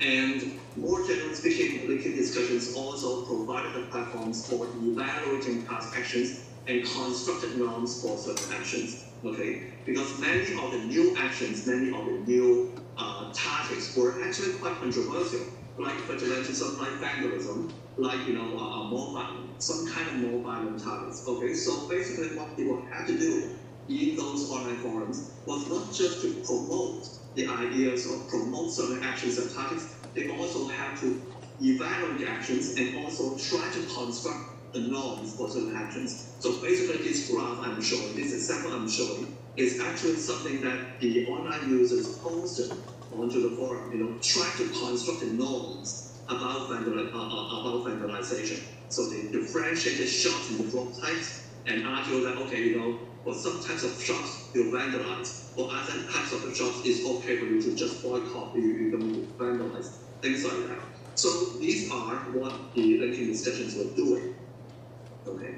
Now, so up till now, I was only showing the context or trying to argue or trying to interpret the contents and roles of the linking discussions. But what happened to, what are the actual impact? Okay, were there actual impact of using or exposing to the forum contents? Okay, so we run a number of regression analysis. Trying to understand the relationship between the use of various kinds of media platforms and some kind of attitudes among the protesters. So this first regression table shows the relationship between information source and attitude toward radical actions. Okay, the full regression model includes sex, age, education, NCS, etc., but I was removing them to for clarity of presentation. What we see here is that among the 7 types of media channels, traditional media, online media, Facebook, Instagram, etc., only the only the LIHKG or only use of the had consistently positive and significant relationship to more positive attitude toward radical actions. That is, among the protesters, those who were exposed to LHKG more frequently were more likely to exhibit a more positive attitude toward radical actions. And the Dang Forum was the only digital media platform, or the only kind of media platforms among the 7 included in the survey that has such a consistent relationship with the dependent variable. Similarly, if we talk about the relationship between information source and friends of solidarity, we also see that use of the online forum have rather quite consistent and significant relationship with friends of solidarity with fellow protesters. Okay, only Lindang and online media consumption have that kind of relatively consistent relationship with the dependent variable. The third regression model shows that the use of Lindang, had consistent and positive relationship with adoption of emerging discourses and topics, including the discourse of mutual dysfunction and also acceptance of fatalism. Again, the use of Lindang was the only media use variable, that has this kind of consistent relationship with the dependent variable. So over all 3 regression models, we see that the use of Lindang was indeed really standing out, as the platform that really served to contribute to contribute to protesters' attitude, positive attitude toward radical actions, contribute to protesters' feelings of solidarity, and contribute to protesters' adoption of emerging discourses and topics. Now, again, as I said, there are conditions or factors that shape whether or why a digital media platform can play certain roles. So why would Lindang stand out in this case? What are the factors that allow Lindang to play such a central pervasive role? And going back to the 2 factors here, affordance and movement dynamics. So a number of things can be noted regarding the affordance or the structure of LHKG. So first of all, Lindang is just like a very conventional online forum. An interesting thing about Lindang, about this online forum, is that it does not represent the newest kind of media in the digital media interface. In fact, some tech people in Hong Kong said that, well, the interesting thing about Lindang is very traditional. It was like almost a throwback to the 1990s, throwback to the original kind of virtual community, original kind of online forum that did not have any personalized individualism. So it actually embodied, instead of natural individualism, it actually embodied natural collectivism. Another important thing about Lindang is that it has this most popular list, just like Reddit. We use Reddit in the US. So they have 3 most popular lists: the real-time most popular, today's most popular, and this week's most popular. Whether a post can get up to the most popular list is totally dependent on user reactions. So in other words, users can actually influence whether certain posts would get up to or get down the most popular lists through their own actions. And because of the presence of these most popular lists, it means that it's actually very efficient in conveying the overall sentiments in the forum at large. During the protest heyday, when I myself personally, when I had to try to get a sense of how the protesters are feeling, what the protesters are talking about at the moment, I can easily go to the Lindang forum and just spend 10-15 minutes to scroll over the most popular list, and you already get a very good sense of the most dominant sentiment of the protest at that time. So the most popular lists are very important. And anonymity, Lindang requires people to establish their account, and the norm is that everyone is anonymous. You use a pseudonym, so that the background of users do not matter, and there is a general absence of opinion leadership. The general absence of opinion leadership in the Lindang forum is also because of the difficulty to systematically follow a certain user. So as I mentioned, there is some similarity between Lindang and Reddit. But there are also differences between Lindang and Reddit. In Reddit, for example, you can actually accumulate karma points. You can actually see, which Reddit users have been more popular, have been more influential over the Reddit forum. But in Lindang, you actually cannot do that.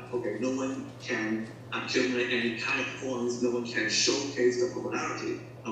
So it makes it even more difficult to establish long-term opinion leadership. In fact, we did some additional analysis of the entire discussion and found that we created a top 20 posters list, okay? Every month we calculated the top 20 posters in terms of the number of reactions they got from the fellow users. We created top 20 list in June, July, August, etc., until December 2019. So among 7 months, only 3 users, okay, only 3 users could get into the top 20 list for more than 1 month, okay? In fact, only 2 users get into the top 20 list in 2 months, and only 1 user get into the top 20 list in 4 months, okay? So there was really almost complete absence of sustained opinion leadership. So these are the affordances that allow them to play the role of a really decentralized, but also kind of to play the role of a central communication platform in a what is otherwise a decentralized world. Okay, but in addition to platform affordances, in terms of movement dynamics, 3 things have been pointed out. Okay, so in terms of movement conditions and dynamics, it has been pointed out that in the anti-Iran movement in Hong Kong, there was a persisting culture favoring decentralized and bottom-up discussion. Okay, so it is not that you have this platform and then people would just want a kind of a bottom-up discussion. Okay, the favor the preference for bottom-up discussion, the preference for the absence of opinion leadership, the preference for the absence of conventional established movement organizers in this kind of discussion actually is persistent. Okay, so from the June 26 on-site survey, we found that like when we asked people, do you agree with these statements? Okay, I will participate in the actions proposed by the Telegram. Actually, 60% said they would agree with this statement, and only 9% disagree with this statement. Like for example, I questioned let me talk about the second statement.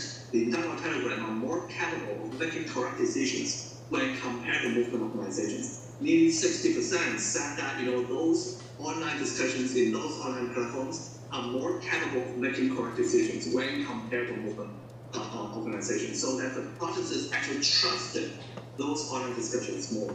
And this was related to a long history of emphasis on self-mobilization among Hong Kong citizens, at least since the 2003 Journalist Project. Okay. Because of time concern, let me move on to the second movement condition dynamics that matters. The presence of maintenance of internal solidarity. Okay?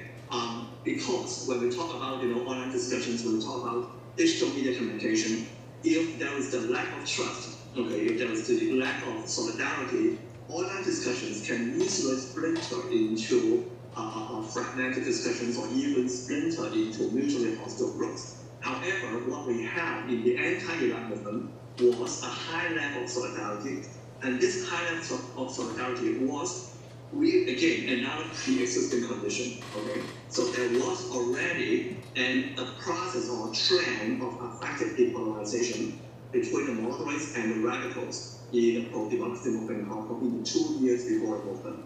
I'm not going to go into the details of the figures, but just to note that the effective depolarization between the moderate friend and the radical friend of the anti-Iran movement, of the pro-democracy movement, was already there. So the anti-Iran movement really built upon, okay, an existing solidarity, and then it further emphasized and further maintained that solidarity through common process experiences and also through discourses. Okay, I mentioned the significance of labeling each other, the use of terms "in the anti-Iran movement, there were a lot of what I call solidarity slogans. Okay, slogans that emphasize solidarity, like for example, the notion of 兄弟爬山各自努力. Okay, so the notion that we are like brothers climbing mountains and each doing in its own way is basically an idea that we try to tolerate and we try to accept people doing different things, but at the same time we are really reaching the same goal by doing different things. There was also the propagation of hate speech and othering, that is, internal solidarity rely on actually othering, in this case, especially the police. Okay, so basically through anti-Iran movement, there was the creation of a lot of hate speeches against the police. Okay, and then there was also the use of disciplinary troops it's actually a very peculiar phenomenon in Hong Kong. There is a lot of protesters and a lot of online users would create or use some kind of truths. Okay, like for example, so-called or so-called leading the way. This kind of truth to try to discipline others. Okay, when they think that other people are making arguments that are inappropriate or that might lead a direction, might lead a movement or discussion in the wrong direction, they might use this disciplinary truth to stop each other, to try to contain and manage the internal discussion of the movement. So internal solidarity, the pre-existing internal solidarity and continual efforts of maintaining solidarity constitute another condition for the Dang to play that communicative role. The third and final condition for the Dang to play that communicative role is the fluidity of the movement itself. The density of the activities in the anti-Iran movement meant that a protest activity was publicized very often only a week or even a few days before its occurrence. And given the decentralized character of the movement, there is a lack of central organizers, whether specific activities could indeed be conducted was often uncertain.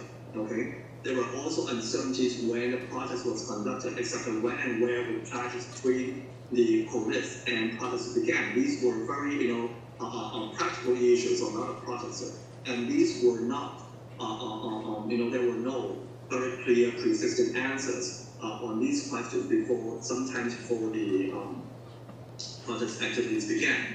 The overall result is that there was a very strong and continual need for orientation among the protesters, and so there was a need for a platform where one can capture the dominant sentiment among movement supporters in real time. And there was the need of a platform where real-time responses by movement supporters can be effectively communicated. And the Dang play a very important role. I can share a personal story on this point. I remember like last August, there was a time when, again, it was a Sunday, and there was an ongoing protest, originally scheduled at 2 p.m., okay? But then, interestingly, 1 hour before the protest began, the Hong Kong Metro, decided to close down several stations surrounding the protest route. Okay, so there was a very abrupt and very, all of a sudden the Metro company in Hong Kong decided that they would actually close down the lane, close down transportation to the protest route. So at that time, everyone was like, okay, what happened? And then how would the protest go on? How would the protest go on? And in that moment, just as an observer and also as a supporter of the movement, I just also immediately went to just immediately went to the Island Forum. And you could very effectively in 5 minutes, you could effectively sense the dominant atmosphere, the dominant sentiment among the protesters, and all kinds of suggestions of all kinds of indications of what people would do in response to Metro's decision. So and as a result of that, the protest actually went on, okay, despite the trouble of public transportation. So anyway, so basically, okay, these are the movement conditions and dynamics as well as performances that contributed to the central communicative role of the Dang as a forum. However, I also need to note that there are obviously limits to the communicative role. And over time, okay, there was a decline of the power of the Dang as a forum. So there are 3 or 4 things, okay, 3 or 4 limits or factors that contribute to the limits and decline of the communicative role. The first is that as the movement dynamics went on, there was an increasing split between the majority, that is the majority of the protesters, and the so-called front line, that is the most militant protesters in the so-called front line, really clashing with the police. Okay. In the anti-Iran movement, there was a continual trend toward radicalization, leading to increasing discrepancies between the popular sentiments in the online arena and the sentiments in the front line, so-called front line. Ultimately, we have to admit there was no way to enforce the so-called decisions and norms created in the online arena. Even if a lot of people engage in online discussions, even if apparently people engaging in the online discussions have the consensus on certain decisions and norms, you could actually have no way to enforce these decisions and norms onto the frontline protesters. Okay. Also, as the movement went on, there was the formation of small groups and core units within the movement. especially the small units of the most radical processes. Okay, once the small units were formed, when these cells were formed, these small units, these cells tend to make their own decisions regarding how and when to act, instead of looking for guidance from the movement supporters at large. So that contributes to the increasing split between the movement majority and the radical front line. The second problem affecting the cumulative role of the online forum was the widespread suspicion about infiltration by what Hong Kong people usually call groups, okay? By so-called groups, okay? On the one hand, there was a real danger of infiltration by movement opponents, okay? But there was a lack of concrete evidence about whether infiltration happened or not. But even without that concrete evidence about whether infiltration happened or not, the culture of suspicion was not conducive for discussion, okay? As people started to label those they disagree with as groups, okay? So into October, November, when in the online discussion, when people start to disagree with each other, they started throwing out, although you are close, you are, trying to infiltrate the movement, etc., etc. So it obviously, adversely influenced the capability of people to engage in more recent discussion within the movement.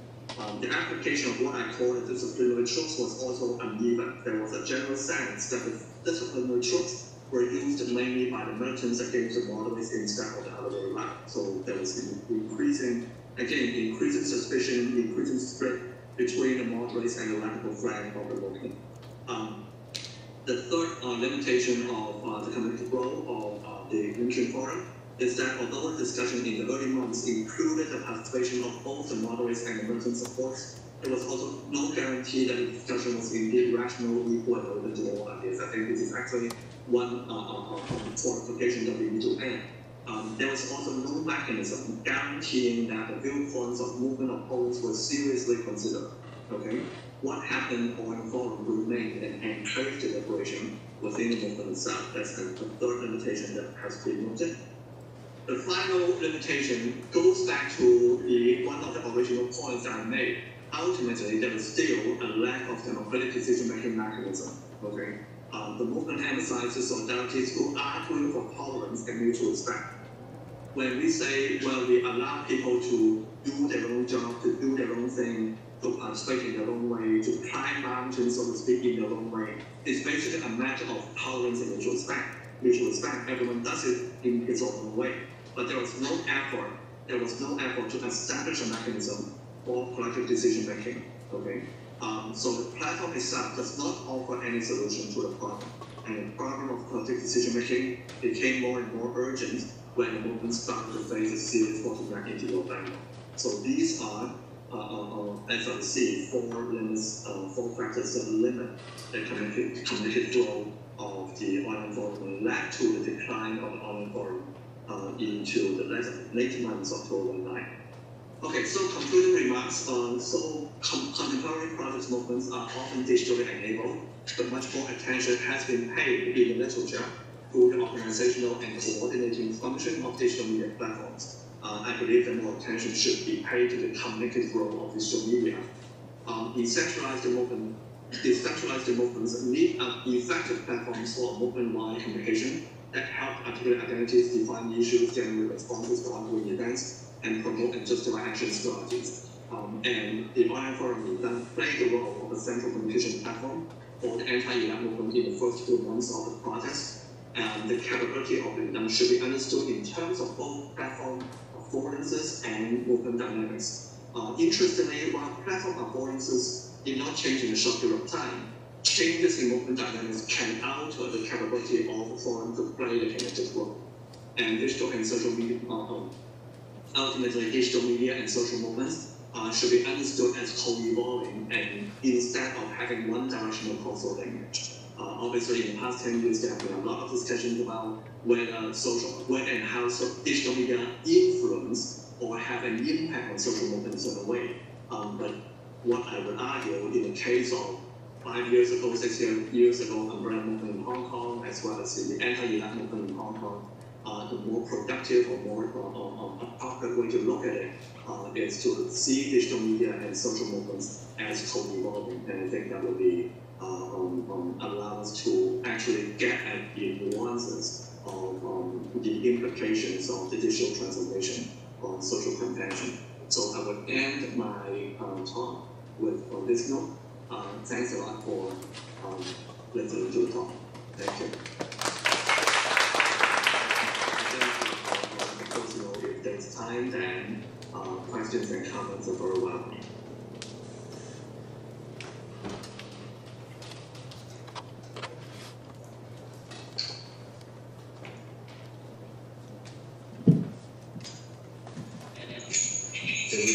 We have time for a couple of questions. So do we have any questions from the audience right now?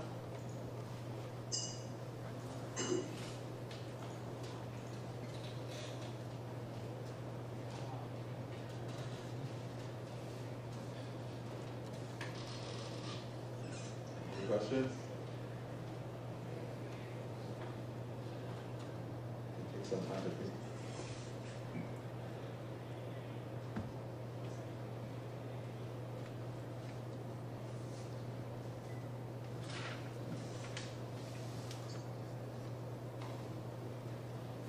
Woman in the front, Can you make sure your microphone is turned off, just so we can hear? Thank you. Okay. Hi, Francis. This is Trisha. Hi. Hi. Nice to listen to very insightful, research that you have for Lianden. Basically, I think you mentioned about affordances and also the so-called movement dynamics. So how do you actually operationalize the concept of movement dynamics? Because I think it's that you use the timeline, like each day, to indicate that important variables that show in your research. And also, I feel very interesting because I Googled Lianden after you keep talking about this platform, and I found that there's a serious cyber attack during the time that it becomes so important. The attack mostly from China, so it's according to the reports, your news reports. So is that possible, all the dynamics, on the platforms also be influencing by maybe outsiders instead of those people who participating on the heated discussions or movements? So I just want to listen to your insights about the two questions. Thank you. Okay, I do have to say I'm not sure if I can get the question because it seems like the communication is not very clear. Okay, via this digital platform. If I understand correctly, part of the question addresses how I kind of conceptualize or how I operationalize the notion of movement dynamics. Okay.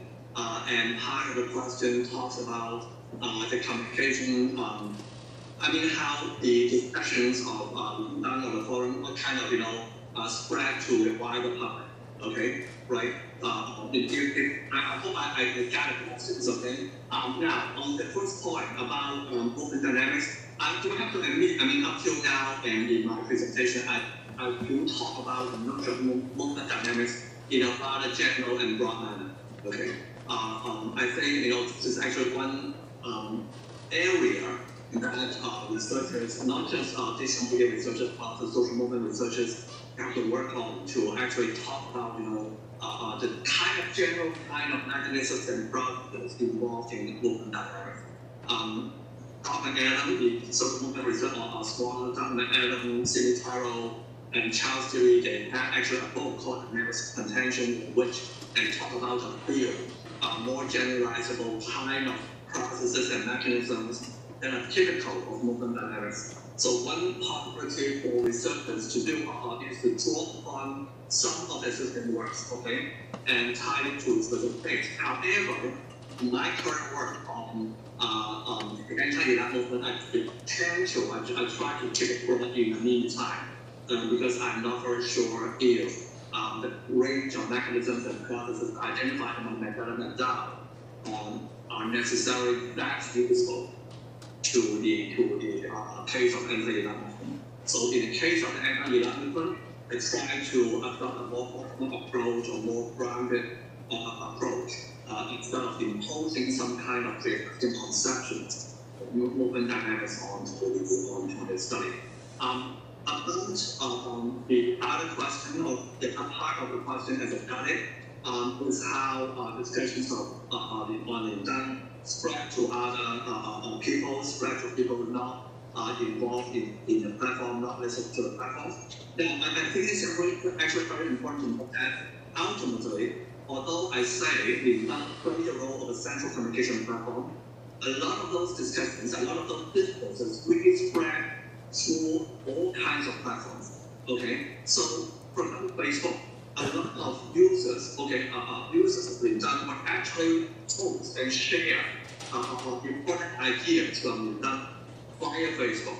Okay, and of course, Lingdang discussion would also be closely tied to what happened in Telegram. In fact, in some of the examples that I showed, when there's a general sense that if we have to make a distinction, Telegram and the other forum, then Telegram was relatively more important in coordination, and Lingdang was relatively more important in communication.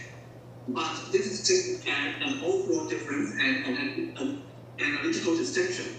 In reality, the two are intertwined. So coordination happened through Telegram, also with the help of Lingdang. Okay, and communication happened through Lingdang, also with the help of Telegram, Facebook, etc., etc. So it's not just like things happening in Lingdang, but Lingdang did have, as shown by the regression analysis, it started out as especially reporting as a communication platform, but it was certainly not the only communication platform. And after all, communication within the movement are constituted by all kinds of communication activities in all the interconnected social media and digital platforms in Hong Kong at that time. I hope I can answer the question to both in this way. Yeah, thank you very much. Thank you.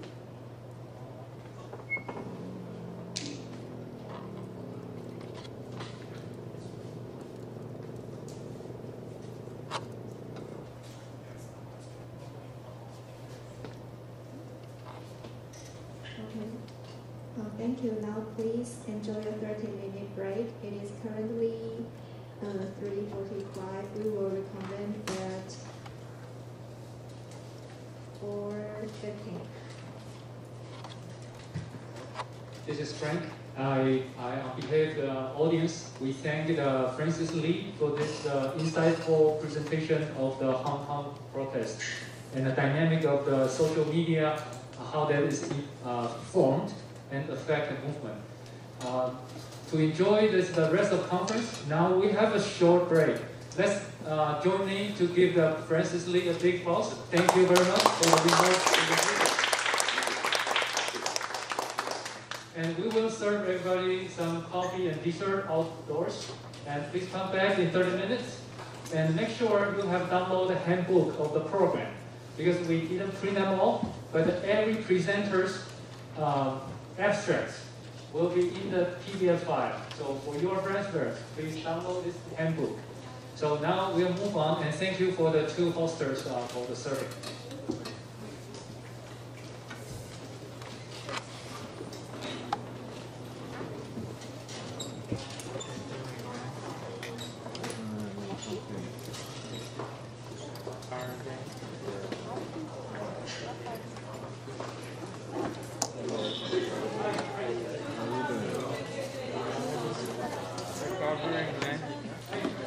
Hey, this is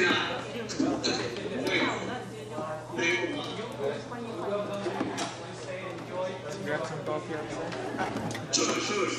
Yeah, I'll try to explain it out. Okay. Okay, have a great conference. Yeah.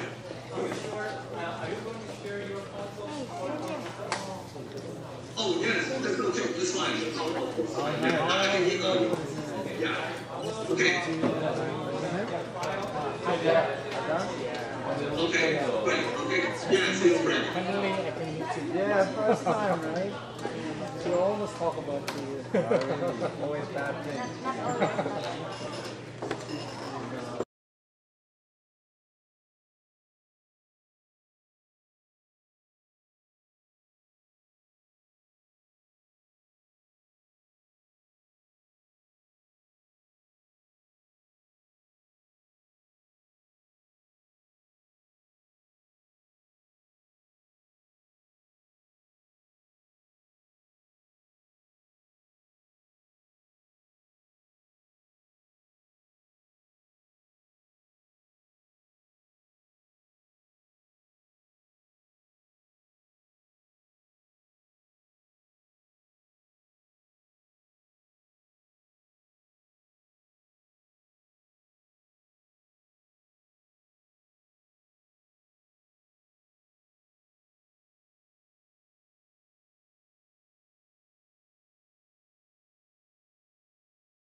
UK and New Zealand, because New Zealand seems to be successful in producing the profits.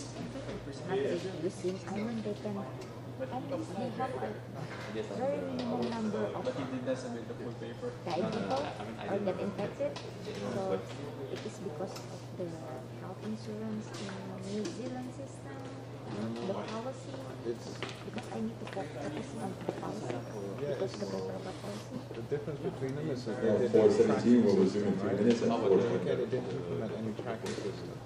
And in the UK they didn't implement any restrictions on entry. So the problem is it doesn't come down to the healthcare. It comes down to the government precautions taken by the government. So it was too late for the UK. Maybe New Zealand is far away. It's smaller, right? But they're both more or less islands, you know. So but the thing is, what the agency is not it's not on the health system. It's on the government. So to analyze the health system is very difficult. Right? I don't know. Yeah, I need to find like some evidence. What kind of policy that is? When you talk about policy, then it's not about the health system, right? Because the health system, they can only work within the policy arrangement that they have, right? So, yeah, be careful with that. I was thinking about it after you said. Yeah, I also thinking about that. I need to provide some evidence, but I'm not sure it is the right things to do. I mean, what you could do is you could look at the willingness of the people within the willingness of the people in the health system, so like in the NHS, to follow the government. Right? So the government says, this is what we want to do, and then you can look at the reactions from healthcare professionals within the NHS. Did they accept it and just take the pass, or was there a reluctance to do it? Because whether the plan from the government was right or wrong, if the healthcare professionals don't follow it, then it means that there's no control. There's no single plan, right? It is now 4:20 p.m. Let us resume with our first panel. Panel 1 is COVID-19 and E-Society. The first panel includes 3 papers. The first paper is titled Conspiracy Theories and Fake News Beliefs During a Pandemic, an 8-country study. The authors are David de Koning, Thomas Friesen, Koen Matissa, and Linda Hendricks of the Institute of Media Studies at KU Leuven in Belgium. The second paper is titled Longitudinal Evidence of How Media Audiences Differ in Public Health Perceptions and Behaviors, Caught in a Double Bind and Dual Effect During a Global Pandemic. The authors are Thomas Friesen, David de Koning, Konrad Matisse, and Lina Hannens of the Institute of Media Studies at KU Leuven in Belgium. The last paper is titled China's Propaganda During COVID-19 Pandemic. The authors are Te Zhenwang, Quan Chen-Li from the Institute of National Defense and Security Research in Taiwan. This panel will be moderated by 2 professors from the Institute of Political Science in National Sun Yat-sen University, Frank C.S. Liu and Titus C. Chen. Let us welcome the panel members. Good afternoon, this is Frank Liu again. This panel is one of the most important ones, echoing the theme of this conference, COVID-19 and E-Society. So we have the scholars from different perspectives talking about how people react to the crisis. So I will introduce Titus Chen, who's a professor in the Institute of Political Science.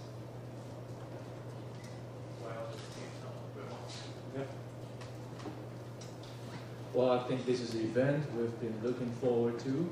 So without further ado, let them speak. Each presenter will has 10 to 15 minutes, but no more than 15. So we audience will share your thoughts. We'll have time to debate and to deliberate. And we too will give some questions, not a detailed comments. So to initiate a conversation between us. So let's begin with the first paper.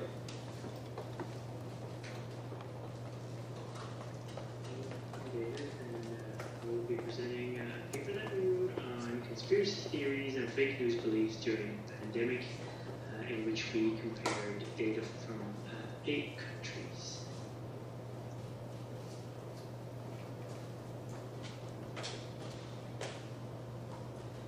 By now, the threat that COVID poses to our health is well known.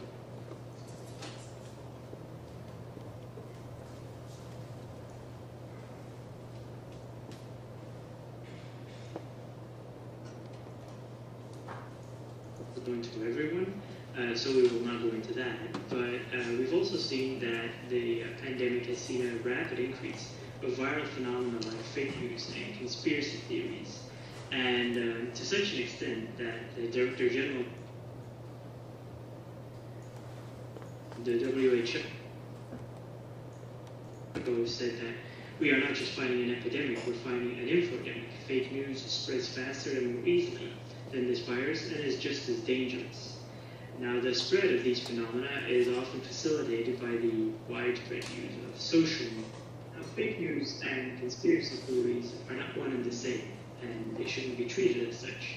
Fake news is about publishing wrong information without actually needing to be wrong, or without having an explicit political purpose to communicate that false information. An example of fake news is that COVID-19 is not transmitted in countries with warm climates. This is incorrect information, but there is not a political purpose behind communicating that information. Whereas conspiracy theories, things are a bit different. Here, people or the aim is to manipulate and mislead people intentionally to achieve political ends. And an example of that is, for example, that 5G masts actively broadcast COVID-19 through cellular infrastructure. Obviously, beliefs in such theories may endanger public health behaviors. For example, it may stimulate less social distancing. It may deter people from obtaining a vaccine and other things. News media or digital media play a vital role in the dissemination of fake news and conspiracy theories. These two phenomena are disseminated through health and political experts, often unwittingly. Health experts often contradict one another because, well, there's further insights on the virus, which means that earlier information was incorrect, or because scientists simply disagree with one another, as we all often do. Traditional news media often echo the information that they receive from these health experts, which means that they also disseminate this false information. But they also make efforts to highlight conspiracy theories or other types of incorrect information and try to correct them to the public. But obviously on social media, as I mentioned before, especially conspiracy theories run rampant, and there is fairly little oversight, despite recent efforts by Twitter and Facebook to really combat these conspiracy theories. Despite the questionable role of the media, people are heavily relying on them to gather information about the virus. People were locked down in their homes, and news media consumption rose to, well, almost unprecedented levels. And so people consumed a lot of media and wanted to gather a lot of information from. This brings me to the research question of our study. First, we wanted to investigate to what extent that beliefs in conspiracy theories and fake news are associated with exposure to specific information and communication channels, such as the ones that I spoke about on the earlier slide. Secondly, we also wanted to investigate the extent to which trust in those information sources moderated the association between exposure and the beliefs in conspiracy theories and fake news. Thirdly, we also wanted to investigate to what extent levels of anxiety and depression, which have reached high levels during this crisis, mediate the association. And lastly, we also wanted to look at country differences in terms of conspiracy and fake news beliefs. Here we present a brief theoretical model of our study. And subsequently, we move on to the data and measures that we have used. The data we used in this study stemmed from a cross-country online survey that was conducted in 8 countries: Belgium, Canada, Great Britain, Hong Kong, New Zealand, the Philippines, Switzerland, and the United States, with a total data set consisting of 8,806 respondents. It was fielded from May 29 to June 12th of this year. Important to keep in mind in this regard is that the epidemic was in different stages in these different countries at this time, whereas in the United States it was still at its peak. In other regions like New Zealand, like the Philippines, the peak had long passed. The data set consists of adults, representative by gender, age, education, and each country. An overview of some of the most important measures that were used in our study. We developed a scale for belief in conspiracy theories, measured through 3 items with high reliability. One of the items was, I believe, that the pharmaceutical industry is involved in the spread of the coronavirus. A low score indicates low beliefs, and a high score, so 10, indicates high beliefs. Belief in fake news was also a scale developed in a rather similar fashion, with, again, high reliability. And an example is, I believe that the sun or temperatures higher than 25 degrees Celsius prevent the coronavirus disease. Now, exposure to and trust in COVID information or COVID information sources was split by 3 categories. So we looked at exposure to health and political actors, or information from health and political actors, and exposure to traditional news media, and exposure to social media and personal contacts. And then we also looked at the trust in each of these actors. And then finally, we also measured anxiety and depression using 2 separate scales with 5 items, where 1 indicates low anxiety or depression, and 4 indicates high anxiety or depression. In terms of analytic strategy, we first conducted some analysis of variance to investigate both differences in terms of countries and in terms of socio-demographic characteristics. We also estimated a structural equation model to fill in some of the paths that were presented earlier. Here are the results from the ANOVA analysis, in which we investigated country differences in terms of conspiracy beliefs and fake news beliefs. We present the mean scores in the table, and we see that there are significant differences between countries in both conspiracy beliefs and fake news beliefs. These beliefs are generally higher in the Philippines, the United States, and Hong Kong, or among citizens of these countries. And they are generally lowest in New Zealand, Canada, and Switzerland. Here we present the results of the ANOVA analysis in terms of socio-demographic differences. We see that not everything was significant. The results in the tables with an asterisk denote significant differences. What do we see? That for conspiracy beliefs, for example, we see significant age differences, with older people holding lower conspiracy beliefs than younger people. And we also see significant education differences in such that people with a lower education hold higher conspiracy beliefs than people with a higher education. In terms of fake news beliefs, we see that, again, older people hold lower fake news beliefs than younger people, and men hold higher fake news beliefs than women. Here we present part of the results of the structural equation model. The full table is, well, too large to present in the presentation, but you can consult that in the paper itself. But we added the most important results in this on this slide. And what we found is that exposure to news media, especially, is associated with greater conspiracy and fake news beliefs, but that there is a significant moderation of this exposure by trust in a surprising way. Greater trust in news media and high exposure stimulate greater conspiracy and fake news beliefs, which is somewhat contradictory to what one might expect. Furthermore, we also see that exposure to health and political actors limits beliefs in conspiracy theories, which is to be expected. Another thing that stands out is the limited impact of digital media exposure, whereas we might have expected that this would be much larger. It shows that during this crisis, people apparently turn to news media more often, and that has a larger impact on their beliefs. Finally, we also see that depression is associated with higher conspiracy and fake news beliefs, while anxiety is associated with lower fake news beliefs.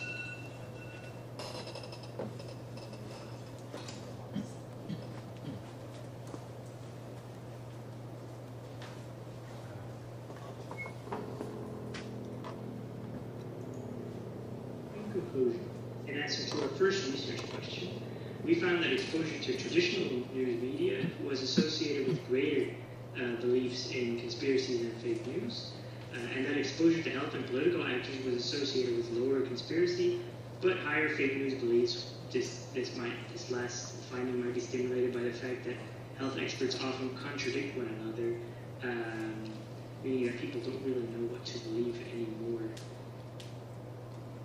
In answer to our second research question, we found that trust moderates the association between exposure and beliefs in a surprising way. High exposure and high trust is associated with greater beliefs in conspiracy theories and fake news, especially when traditional media are concerned. We also found that feelings of depression were associated with greater conspiracy and fake news beliefs, while the association of anxiety was much less pronounced. And we also found no evidence for mediation effects. In terms of country differences, we found that beliefs in fake news and conspiracies were generally highest among respondents in Hong Kong, the Philippines, and the United States, while lowest beliefs were found among respondents from New Zealand, Canada, and Switzerland. I'd like to thank you for your attention, and I now give the floor to my co-authors who will be here to answer any questions that you might have. Thank you.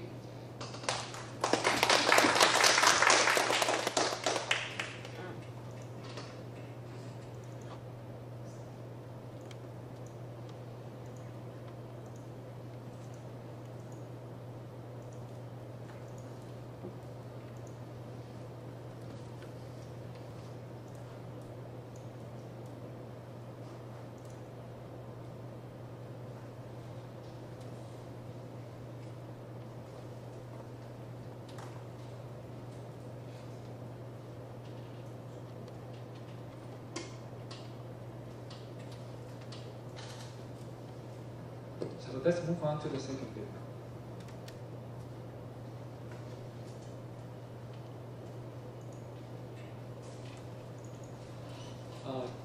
Some presenters, in order to control time well, they pre-record it, but they are with us online. They are standing by with us with a pre-record their presentation to make it clear and with a very perfect time control.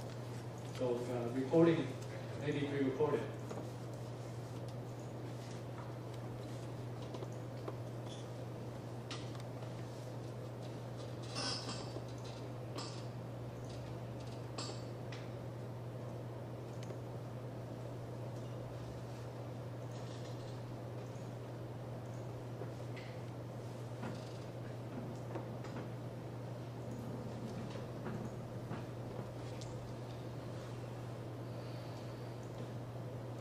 So welcome everybody. My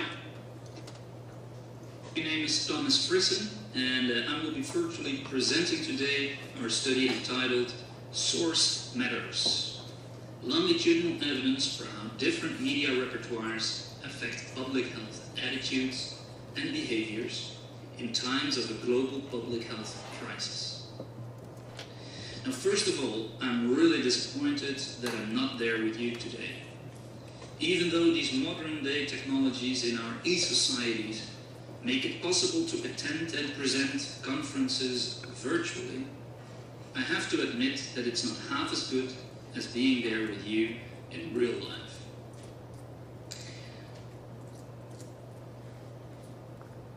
Two years ago, during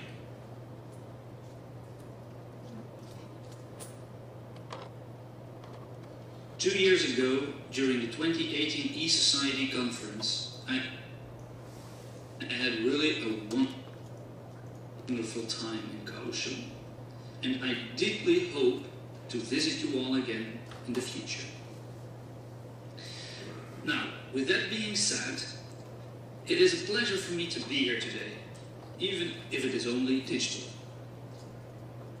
Now, because I'm fully aware of the fact that listening to a virtual presenter is challenging in terms of combating sleepiness, for example, I would like to start with one slide providing the two key take-home messages of my talk today.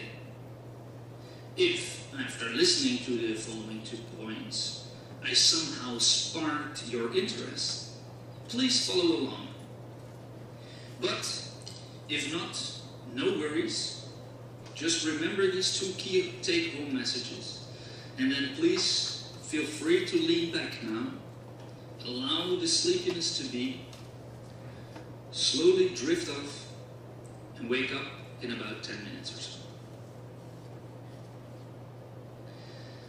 So the first take-home message is different media repertoires is different pandemic-related effects.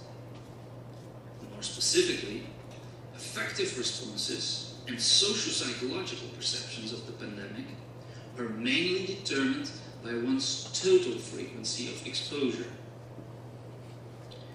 At the same time, political and crisis handling support, attitudinal outcomes are mainly determined by the type of media consumed. The second take-home message is cumulative exposure to commercial or tabloid news media over time is associated with a lower willingness to follow self-protective health measures. The more people watch commercial or tabloid media, the less they follow measures such as washing hands, self-isolation, and social distancing. In other words, source matters. So, for those who are still awake, let's dive into the details. The study that I'm presenting today is a longitudinal investigation of how self-protective behaviors, public perceptions and attitudes, and support towards public health measures taken by the Belgian government evolve over time and how they are affected by one's news media repertoire. For this, we used the data of a two-wave online panel study that was conducted in a locked-down Belgium with an interval of 3 weeks. The first wave took place 3 days after the government installed the first set of restrictive measures in the country. These measures were, for example, social distancing and telecommuting, and this wave ran from March 17 to March 22nd. The second wave was collected at the peak of the outbreak in Belgium in terms of new cases and COVID-related deaths. So this took place from April 6th to April 18th. The sample consisted of 870 respondents from the northern Dutch-speaking region in Belgium, which is the orange part here on the map, and consisted of adults ranging from 18 to 70 years of age.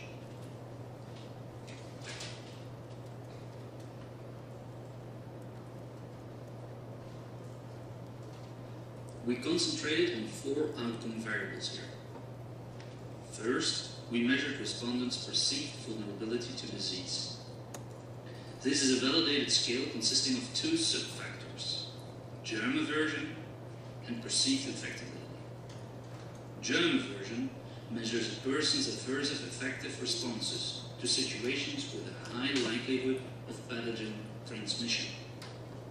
Perceived infectability assesses someone's beliefs about their personal immunological functioning and susceptibility to infectious diseases. Second, we measured 3 socio-economic and socio-psychological perceptions of the restrictive health measures taken by the Belgian government. We wanted to know whether respondents believed that the measures would lead to an economic crisis, whether they felt lonely, and whether they would be solidary by going into quarantine if they would feel not well. Third, we used 2 items to assess attitudes towards the COVID-19 health measures. One, on whether respondents believed the measures were necessary, and one, on whether they believed the government was handling the crisis well. Finally, we assessed to what extent respondents followed the self-protective health behaviors, such as social distancing and washing hands. Because our study aimed to investigate the role of someone's media repertoire on these outcomes, we also measured respondents' exposure to 8 different Flemish news media channels. These were public television and radio, commercial television and radio, quality newspapers, tabloid newspapers, social media channels of public quality media, and social media channels of commercial/tabloid media. On the basis of the factor analysis, we were able to identify 2 subscales. One for exposure to public media, quality media, and one for exposure to commercial tabloid media.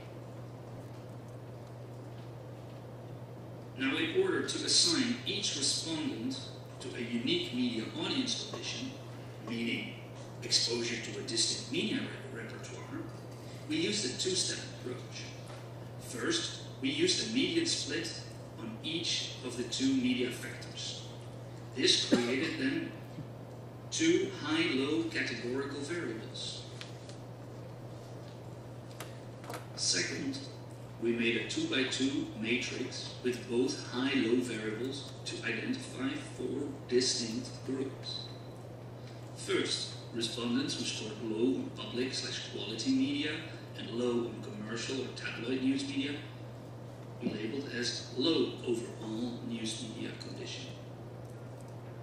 Respondents who scored high on public or quality news media and high on commercial or tabloid news media were assigned to the high overall news media consumption group. Respondents who then scored high on public or quality news media but low on commercial and tabloid news media were assigned to the predominantly public or quality news media consumption. Respondents who scored high on commercial tabloid news media, low on public or quality news media were assigned to the predominantly commercial or tabloid news media condition. So what did we find? We ran multiple mixed ANOVAs to analyze the effects of both the time and different media repertoire on the outcome variables. First of all, a significant effect for time was found for 4 variables. 2 went up and 2 went down. More specifically, respondents' German version and perceptions of an economic crisis increased significantly during the lockdown. At the same time, feelings of loneliness and the belief that measures are necessary declined significantly. Then, looking at the effect of the media repertoires, some interesting findings emerged as well. First of all, we found a significant effect of the media repertoire for nearly all variables, with an exception of the variable assessing the belief that the health measures will cause an economic crisis, which is perhaps logical given the fact that economic consequences were at this point really sensible in all layers of society, independent of news media consumption. Then, people's perceived affectability, German version, feelings of loneliness and solidarity were by far the highest for those in the high overall media exposure condition, and the lowest for those in the low media exposure condition. This suggests that people's perceptions of vulnerability to disease and social psychological reactions are mainly determined by respondents' overall frequency of media exposure, and to a lesser extent influenced by the specific type of news media that is consumed. However, looking at the attitudes towards the government's handling of the crisis and the public health measures, and also the willingness to follow these measures, we observed a different pattern. As you can see here, the audiences of the public or quality news media are the most supportive towards the way in which the government is handling the crisis and towards the public health measures. And this is compared to all other audience groups. Similarly, respondents with a predominantly public or quality media repertoire scored higher in terms of self-protective behaviors or in terms of following the public health measures. Additionally, the results of a stepwise regression model show that cumulative exposure to commercial or tabloid news media during the lockdown decreases the likelihood that respondents will follow the public health measures taken by the government. So what does this all mean? Well, first of all, in the context of this e-society conference, it is important to note that traditional media have experienced a revival during the COVID-19 pandemic. This is because most people retrogressed back to these information environments as they knew that they would provide them with trustworthy and established information in news. However, not all traditional media channels report in the same way. Therefore, and the current study's results prove this, media exposure should be studied as a multidimensional construct. Far too often in media effects research, we use a unidimensional measurement to assess people's media exposure. However, in doing so, we might actually lose important information. Indeed, different media repertoires means different effects. In our study, we clearly found that one's effective responses to the crisis are most strongly determined by the mere quantity of media messages, rather than by the content, the source, or the sender of these messages.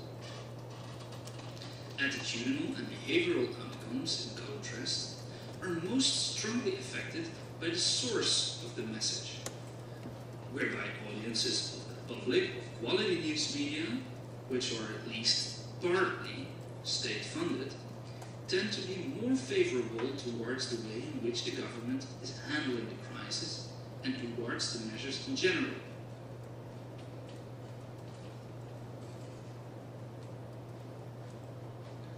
So clearly, these findings provoke a few additional questions in terms of differences between public and commercial media. For example, to what extent do public or quality news media report more positively about the government's handling of the crisis? Or are commercial media maybe more critical about the government? Also, do the frames that are used to stimulate self-protective behaviors in times of crisis differ in both media channels? Similarly, are commercial or tabloid news media actually doing enough to stimulate their audiences to follow the restrictive measures, thereby taking into account that the restrictive public health behaviors are in fact conflicting with the potential commercial interests of the sponsors of the commercial media? In any case, these results support the so-called dual effects hypothesis, which assumes that exposure to different news media channels may generate different outcomes. However, whether this is an effect of the actual media contents or whether this is rather caused by a person's attitude-congruent media selectivity, for example selective exposure or reinforcement spirals, that's something that remains to be investigated. In any case, our study shows that source matters. Now, thank you all for your attention, and for those who fell asleep in the meantime, you may now wake up. Thank you very much.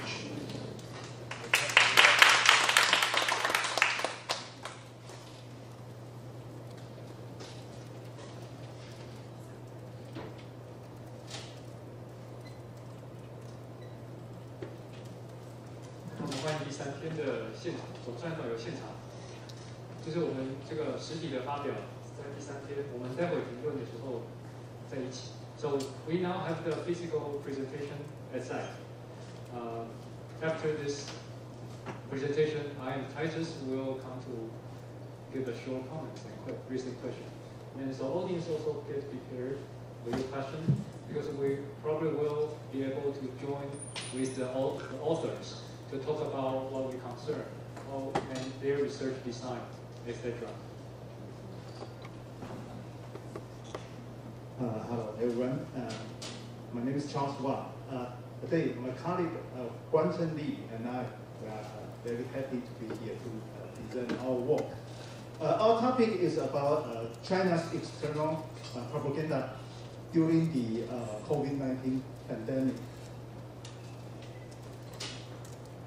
So we used the data we retrieved from the Twitter account of CGTN. CGTN stands for China Global Television Network.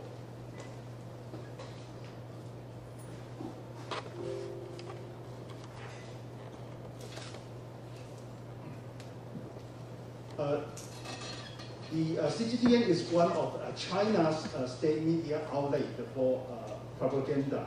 Our study focused on two things. Firstly, how is China using its English language state media on Twitter to communicate with the English-speaking world about the coronavirus? And secondly, how effective is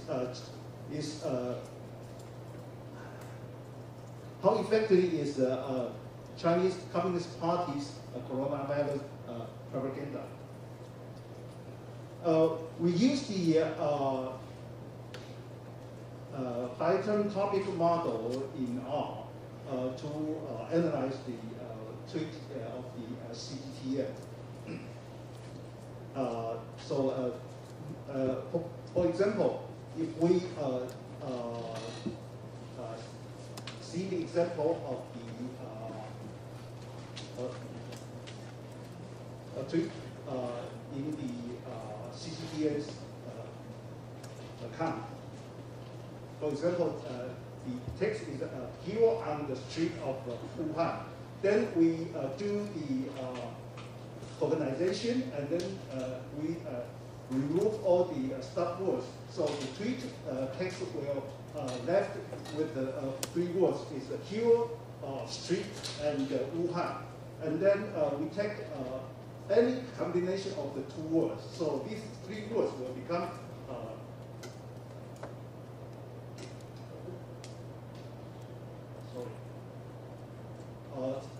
so the items generated from this text will become hero street and hero Wuhan and the street Wuhan.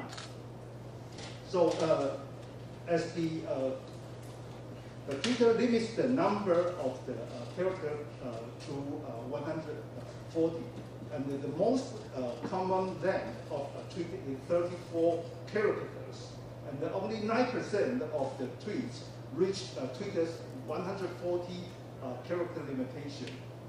So basically, a tweet is a short document, and the traditional LPA might not be suitable for short text analysis for like tweets. So the procedure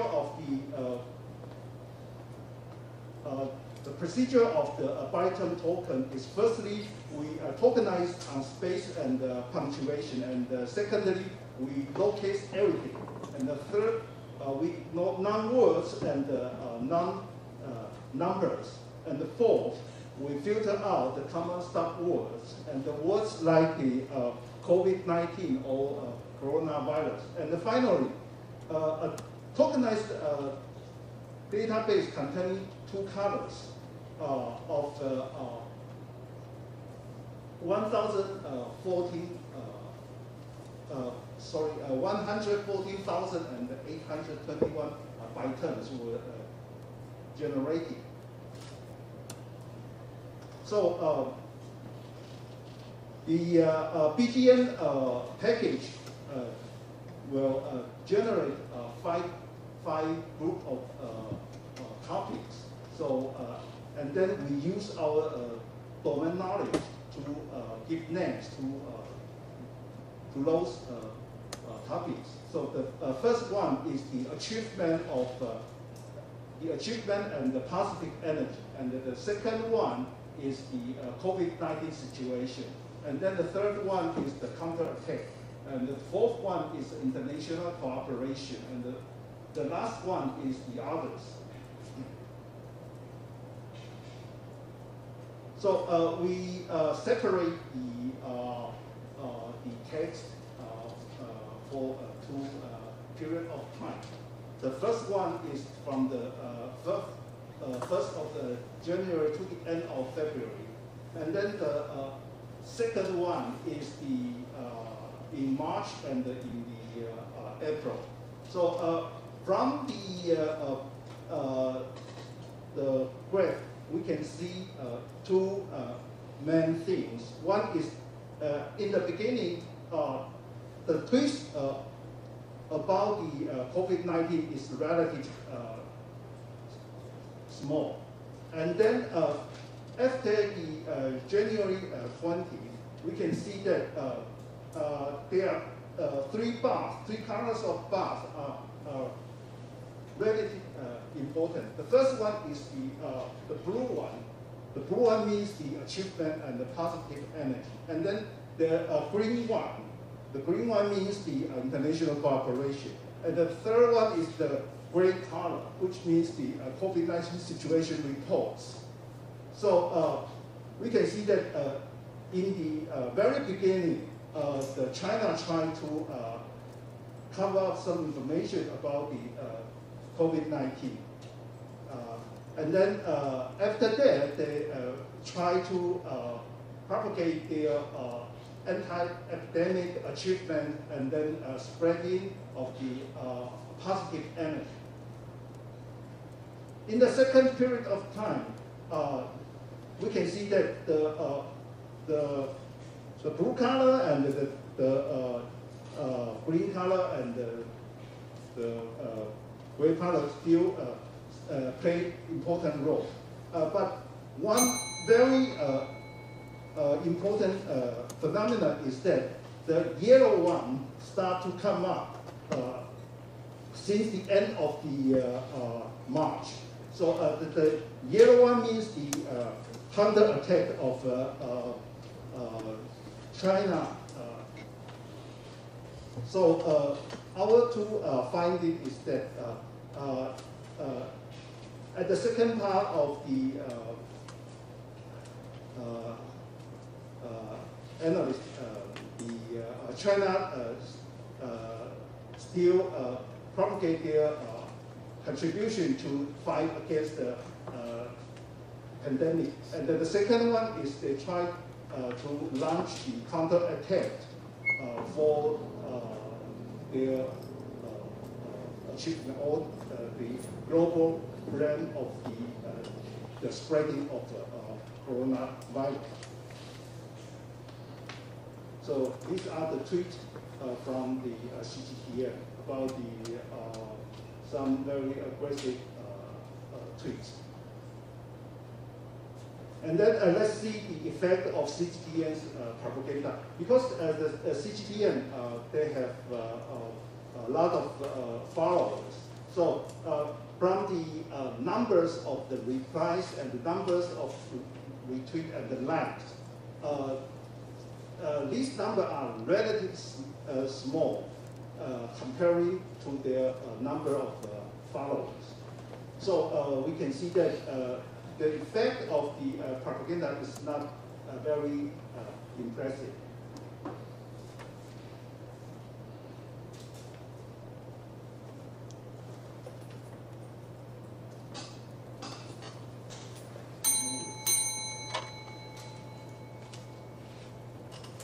Okay, our conclusion is that we can see a very clear dynamic evolution of Chinese propaganda tactics during the COVID-19 pandemic. The first period of time, they try to cover up the information and the broadcasting China's anti-epidemic achievement and the spreading of the positive energy. And then the second period of time, China still emphasized their contribution to the world, and then they also try to counterattack for the international brand on the origin of COVID-19.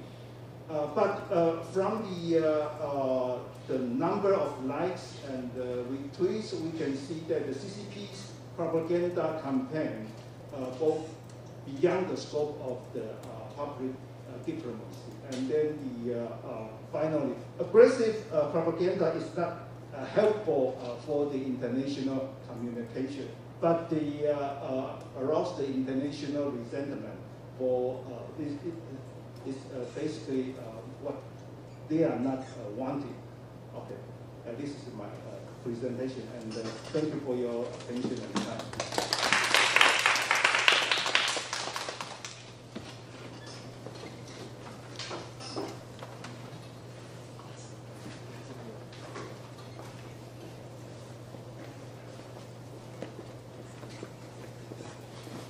We will move on to this general conversation. Before we start, I and Titus will play a role of kind of waking everybody's awareness of asking questions. I will take the first paper, and I will draw the take-home message for you. I think the paper is quite interesting to read. Those papers will be available. All the papers are available by request, but they are not in the internet folder. So by request, if you are interested in certain topics, we will send the link to the paper.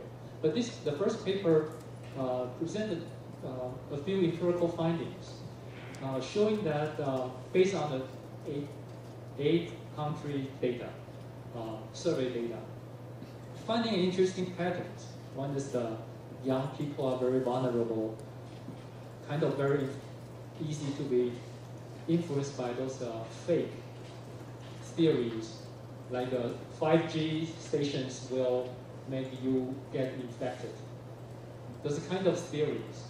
Okay, so this kind of theories about why there's the virus spreading is actually influential to people, especially young people, and fake news too. So I think the authors may like to bring this signal to us. That young people across different states may be vulnerable to this influential from the virtual social world. The other interesting thing is the male. So compared to female, male seems to easily be influenced by fake news. Well, they found this link. And depression also influenced this kind of adoption of these fake theories. And there's a difference between traditional media and online media. The most striking thing to me, would be, I think, to authors, they want to say that accessing official information, like governmental or politicians' announcement about the facts, people who are staying with these politicians or governmental information, they are more resistant to fake news or those gossip stuff. Well, some makes sense, right? But for people who are not listen to governmental officials, not listen to the facts or authentic information, they are very likely to be affected by social media. Well, we probably will take this as a kind of common sense. But think about why some countries be very easily to those bizarre behavior to appear, like drinking too much alcohol to kill virus, or killing or destroying those 5G stations. So those kind of bizarre behavior caused by those misbeliefs happen in certain countries, and they named 3 countries, but I don't know if they are fake or not, but they identify some countries are more vulnerable to that. Come back to Taiwan. This take-home message, I think they wrote in the last page of their finding, is echoed by Taiwan's Chen Shizhong event phenomenon. Taiwan is so far relatively safer, as you can feel. It's probably because we are very resistant to those fake news or fake theories, conspiracy theories, and quite loyal, quite addicted to what the central government say. And 陈时中现象, this is our Minister of Health here. Taiwanese people are quite be happy to cooperate or listen to this chief. So this probably the authors try to bring us to think about in which country, who will listen to the government, who will be willing to listen to authentic information. If any state whose citizens are not that ready or not that willing to listen to facts or authentic information, they are very vulnerable. So I think I bring this first paper's main point here, and I believe the authors who listen to my comment would like to get some comments here, because they also bring some country differences, but they are not talk that much about the country difference. I think this is in the beginning stage of comparing different countries, right? So they are not too much detailed about why these countries are different from each other. So authors may like to jump into the discussion later. Okay, so now I switch to titles. Well, I'll be covering paper number 2 and paper number 3 on the longitudinal effect paper. I really enjoy it. The paper concludes with some sobering and sombering findings and observations regarding how public mind, public opinion, public perception regarding this pandemic, the global health crisis, can be shaped and reshaped by their media exposure experiences. Authors of this paper talk about, for instance, double-bind effect. That is to say, news media consumption. You know, if you follow news stories either online, by broadcast media, by paper, if you consume news stories about the pandemic issues, it is very likely that will give you more sense of loneliness, and it will raise the possibility of self-isolating behavior. So this is called the double-bind effect. At the same time, media exposure to stories about the pandemic also have dual effect. That is to say, to which media are you exposed matters tremendously concerning your perception afterwards.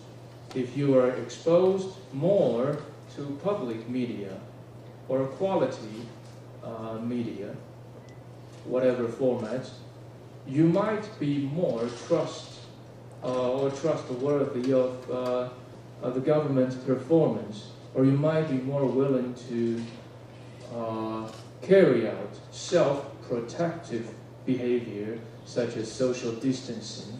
At the same time, if you are more exposed to commercial or tabloids or social media, those self-generating content, then you might be more aversive than public media consumers. You might be more aversive to self-protective measures as proposed and encouraged by the government. That's dual effect. Which leads me to wonder why that's the case. And from the statistical analysis that authors worked on, it sounds very convincing to me. They have done nothing wrong. So the finding is robust, is convincing. So maybe, as authors have already pointed out, the next step of their research, their empirical research, I will be very interested in is to do some content analysis of different media's stories on the pandemic, how the different media of different natures, public media or commercial media, quality media or tabloid media, how they handle, how they frame the global public health crisis issue. Maybe that has something to do with differentiated conceptual and behavioral variants afterwards. I also wonder, perhaps this is just my observation, if you follow social media, if you follow tabloid newspapers every single day, it will carry some sensational but extreme cases regarding the pandemic, regarding how you are infected by this disease, and whatever protective measures you adopted was no help. If you read or follow stories like that day in and day out, perhaps you will be less interested in doing something like social distancing, because the news stories tell you whatever you do doesn't really matter. You will still be infected. Some sensational, some extreme cases, those are what tabloid newspapers are after. The more you consume news stories like that, the more likely you will adopt an attitude that prevents you from self-protective measures. I also wonder, maybe authors want to do cross-national, and for the same countries such as Belgium, as far as I know, this paper is focused on the Flemish, the northern region of Belgium, if I'm not mistaken. I wonder if they could do some cross-regional comparison, comparing the north to the south. And likewise, I would like to see similar research conducted on Taiwan, the northern Taiwan and southern Taiwan. I suspect we'll have some interesting variants regarding our attitude to the pandemic. Okay, to the third paper, the CGTN paper, the Chinese propaganda, international propaganda carried out by the CCP government. Again, very interesting, and it's an emerging topic with potential significance. Well, my analysis, my work, has focused on domestic propaganda carried out by the Chinese government. But increasingly, the press, especially international press, asked me questions with answers provided in papers like this. So I really want to encourage authors to pursue this course more. I hope they will do some, I hope they will broaden the scope of empirical, of content analysis, not just the CGTN, but also all the state-sponsored press originated from China on Twitter or Facebook. So broaden the scope, do some comparative content analysis. If CGTN does this, what about People's Daily? What about Xinhua? What about even those local, but again, Chinese-sponsored, PRC-sponsored local media outlets, such as those in Australia, in Europe, in specific European countries, in Canada, those United Front work media? Do they frame the issue differently? Also, I will be extremely interested in learning if the CGTN or like-minded state-sponsored media on social media, have they, well, back to the late February when Chinese State Chair Xi Jinping claimed that the title of the disease, the Wuhan virus, is inappropriate. how did these Chinese outlets, media outlets on Western social media, did they reshape history? Did they reshape the historic discourse or the historic framing regarding this virus to remove the stigma of Wuhan? Did they try to do that? Redacted the history? I will be interested in learning about that. I should stop here. Thank you. Thank you, Titus. Because this panel starts a bit late, then we'll give the full 17 minutes to 5:30 or 35. So feel free to raise your questions. And I have a system here. Our online participants who have questions also raise your hand, and the assistant here will give me a signal. So let me collect some questions from you, and we pass to the authors. If you're free to comment on something or share on something from your national perspective, it's very also welcome.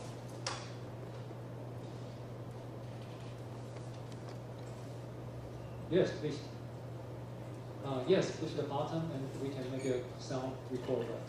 Well, comment, it's a kind of question with this paper. I believe it was a longitudinal evidence of how media audience differ. The second paper.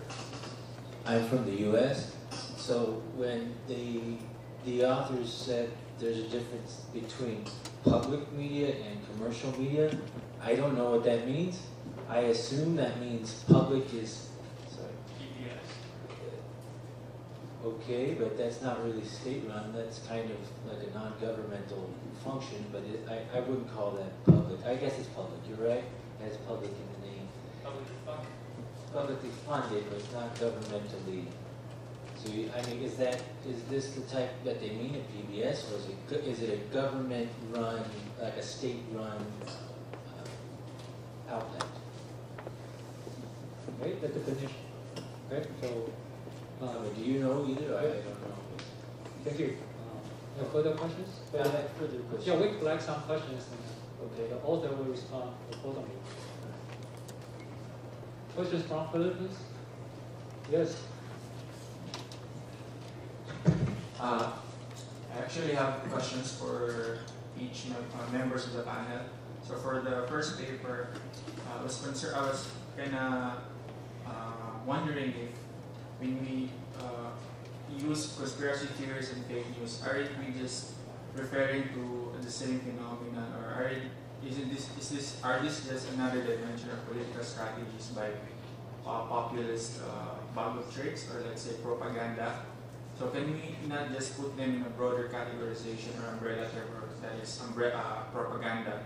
Because to me, it's like consumption of conspiracy theories and fake news can be argued as a propaganda weaponized and peddled by populist leaders, like in my case in the Philippines in Duterte, and then in the United States in Trump, which by the way is very consistent with their result in the first paper. So secondly, it's more of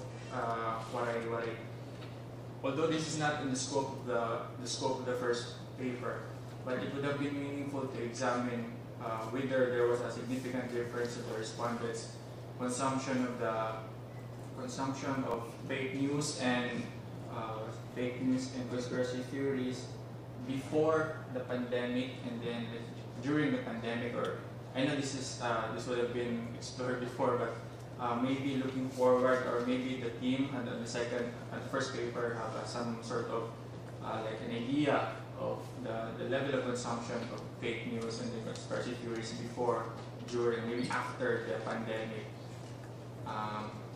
And then for the second paper, the major takeaway as emphasized by the author is that source matters.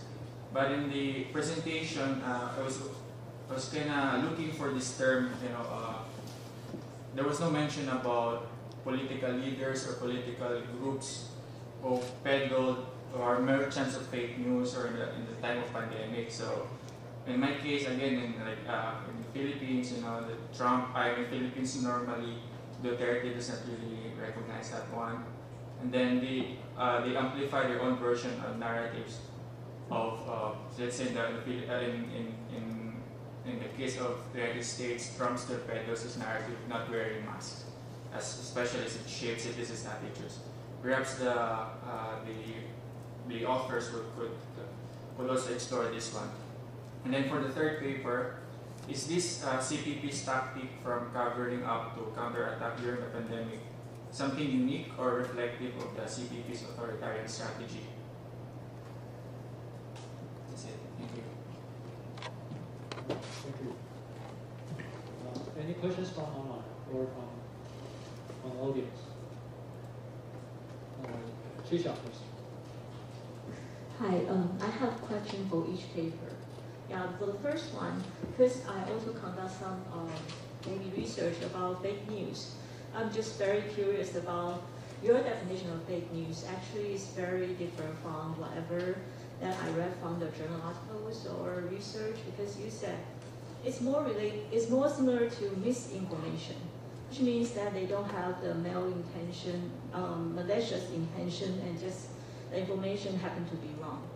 So why you choose this kind of very different definition from the norm?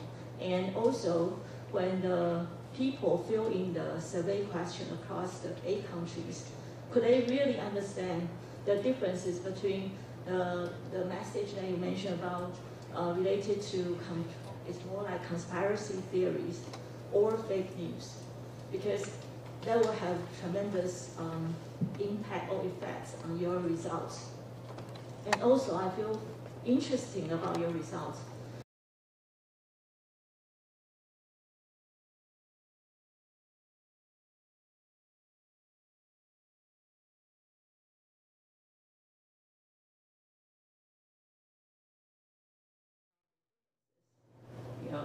Because I think they are very interesting results, but must have some explanation.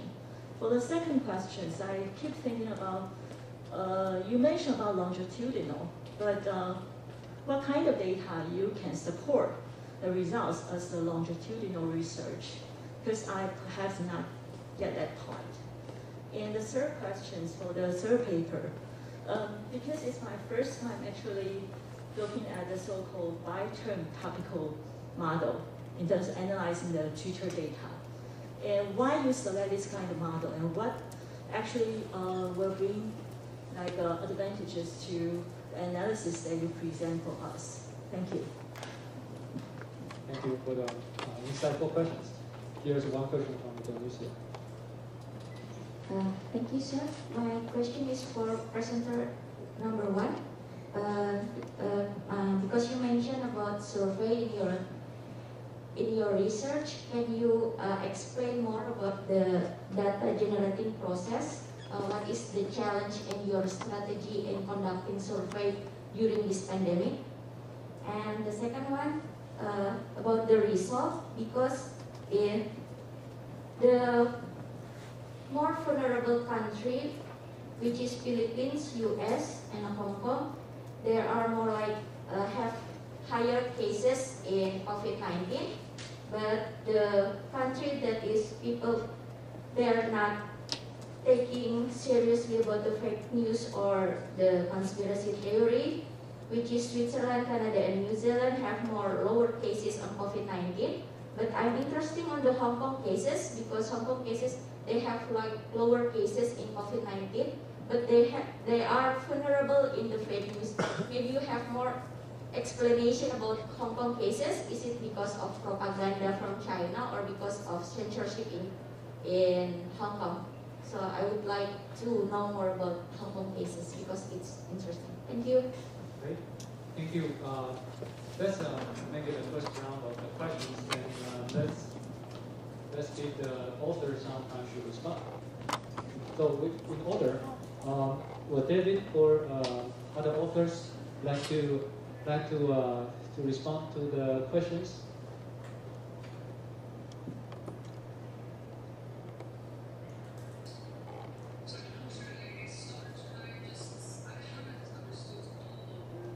Just a second, Lynn. Yeah, so Lynn will respond to us. Well, basically, we got an invitation to do a bit our homework better, and I think we should apologize because the first paper it's not quite ready because we just had the data of these 8 countries. It's led by our Canadian colleagues in Laval University. So we still have to figure out quite a bit of issues with the code book and the analysis. Like Clark, for instance, with the timing of the waves. Of course, the pandemic in all these countries was at a different stage. So this also was important.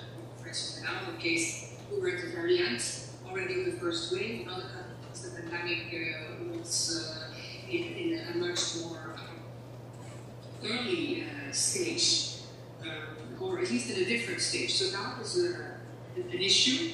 And invitation to do more content analysis, among others by Professor Van. I think it's a really good one. We really need to know what the frame, what the claims are in the different media, both social media platforms and the mainstream media. So we need to get a grasp of that through, I suspect, automated analysis, because the amount is going to be too big otherwise for qualitative, in-depth content analysis.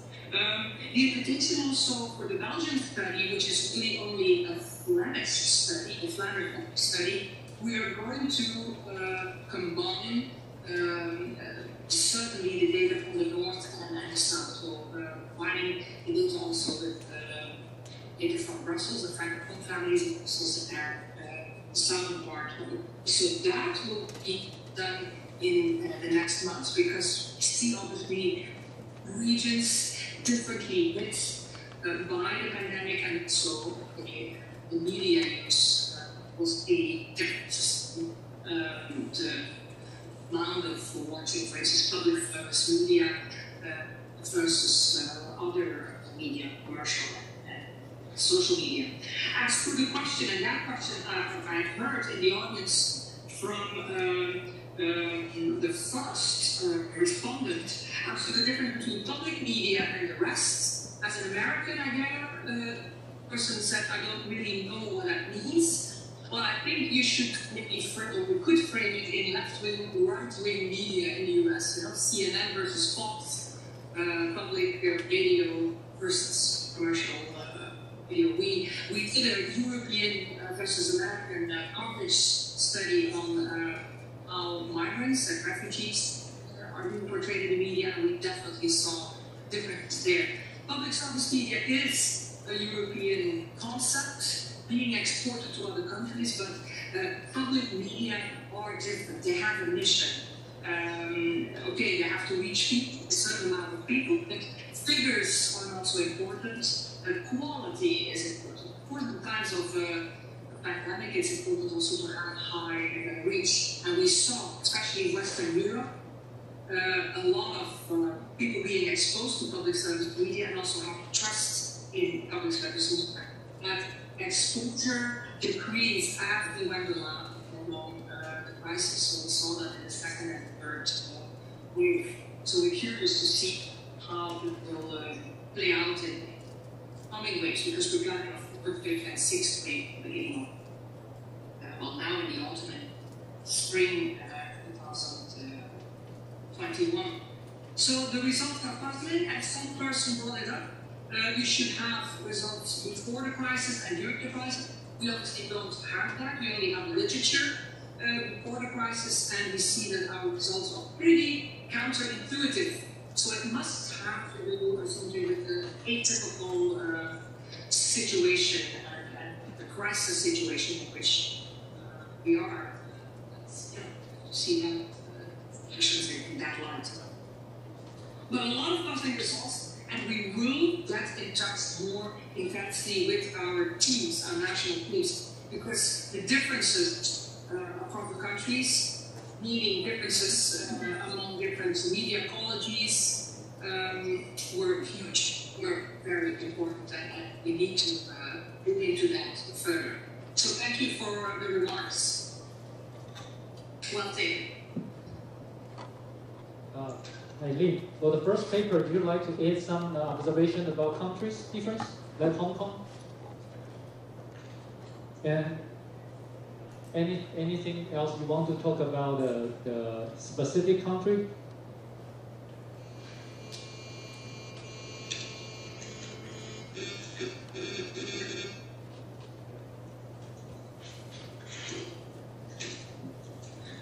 I would like to add something. I'm not sure if you guys can hear me.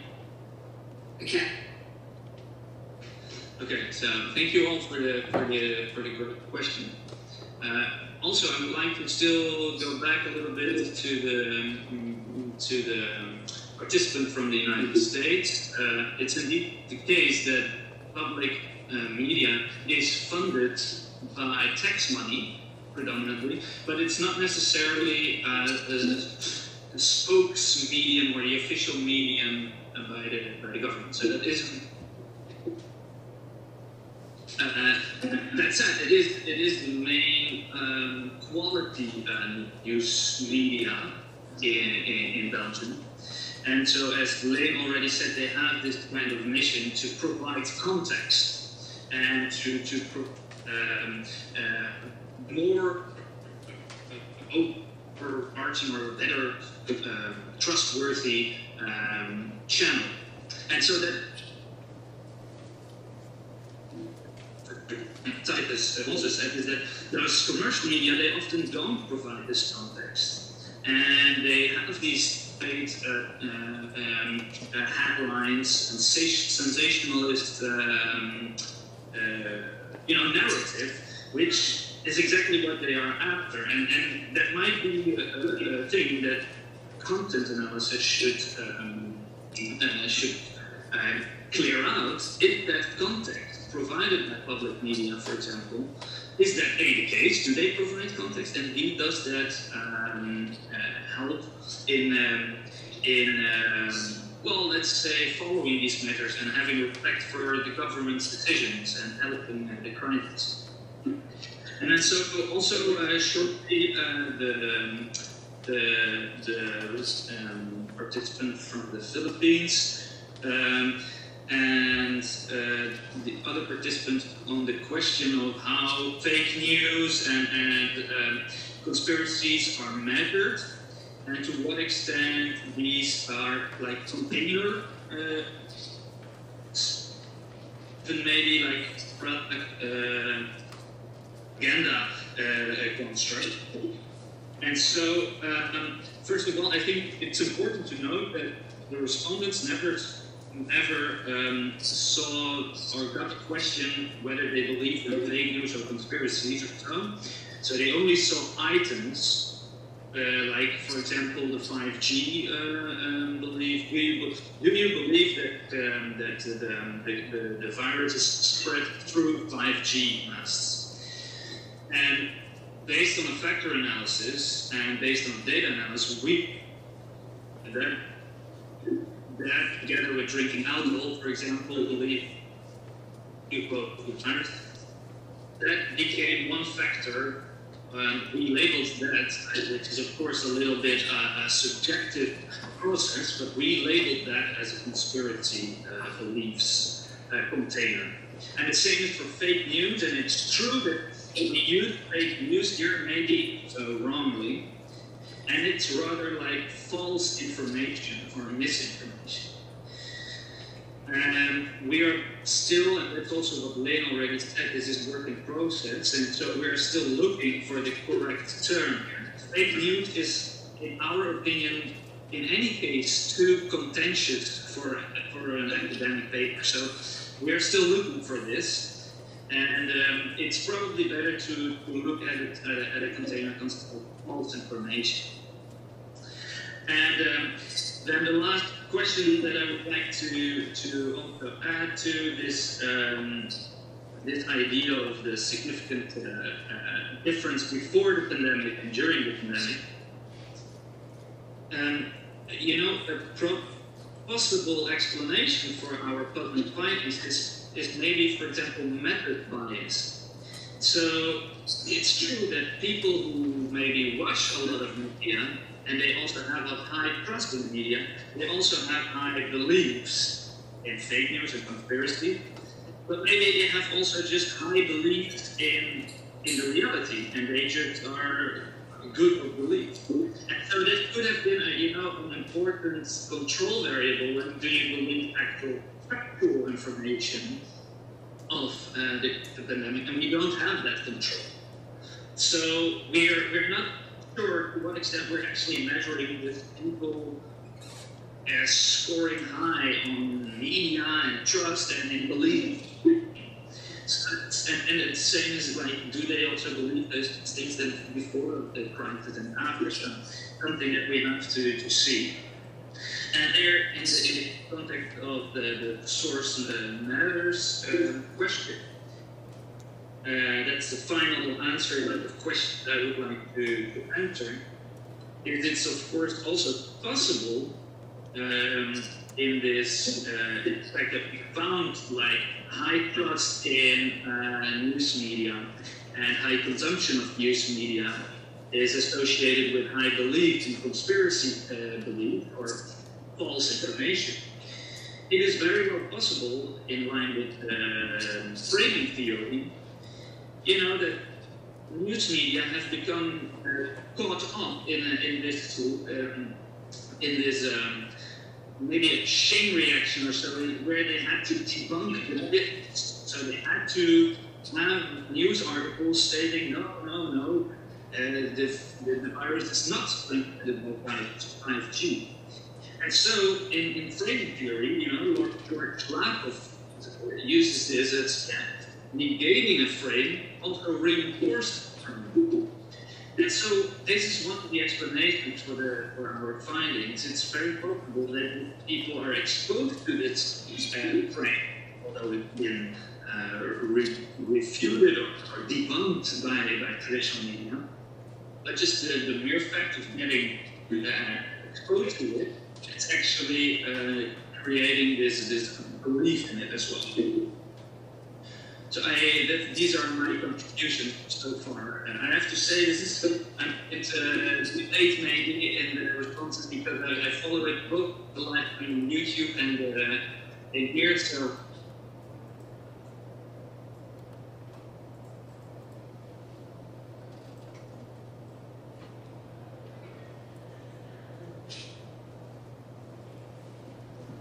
are your questions answered? If not, maybe we can raise again. Hong Kong issue is done.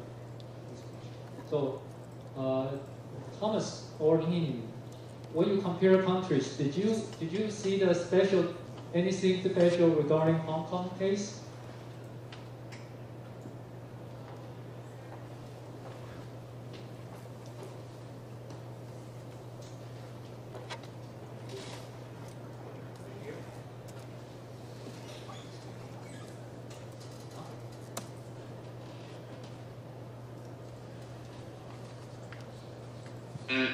Yes, about the Hong Kong question.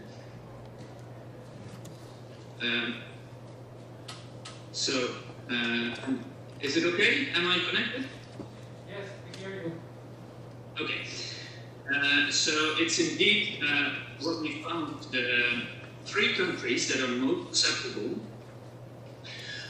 I'm going to stop this here. So the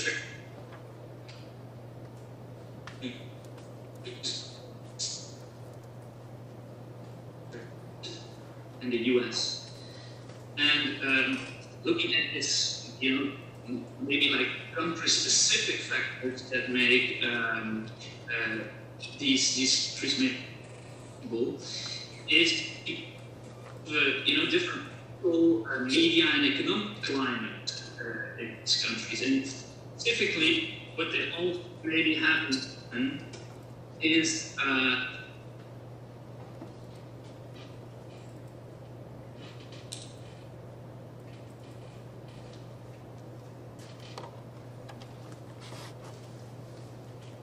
around the question of independence. The same reason is in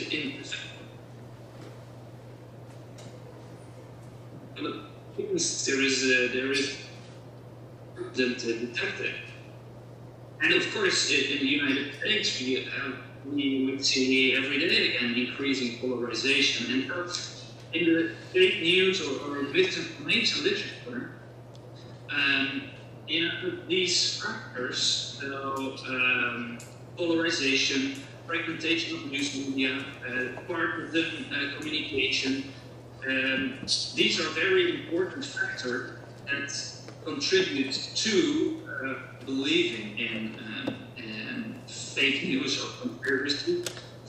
And looking at Hong Kong, this might be the case that they tick the boxes for this, at least in terms of polarization and partisan media landscape. So yeah, that would be a possible explanation, I think. Right, they take Hong Kong, United States as a very special case for the polarization. Because this is a kind of hostile phenomenon to each other, then the citizens may get divided, right, when they correspond to the consumption with news media. So this is probably why the author take Hong Kong as a case and try to provide explanation, right? Titus, you have something to add? Because of time, we are almost close to the end of the day, the first day of the conference. Is there any comments, the thoughts to share with the audience before we end here?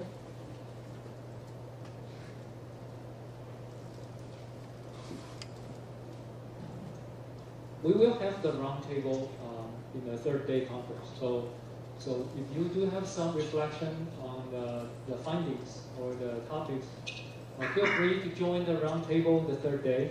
And tomorrow afternoon, please come to join us at another round of discussion. Thank you all for attending the first day of conference. And we will, I think our hoster will help us to announce the details about the dinner, where we meet and how we go there. So let's close the day, and thank you for all the online participants, our moderators, and our participants today. Thank you, and have a wonderful evening. And enjoy the sunset of the C1. And this is about a good time to take a breeze and take a picture of sunset. Thank you all for attending today.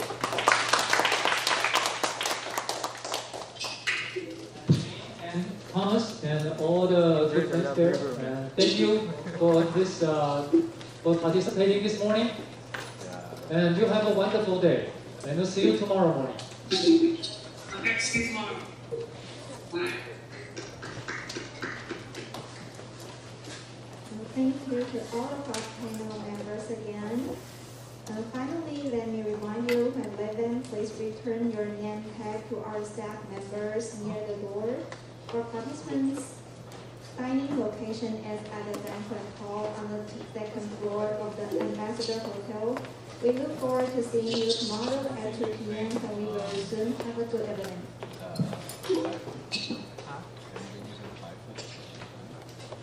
I used that one like 2 months ago. But it's really good, man. It's good in scraping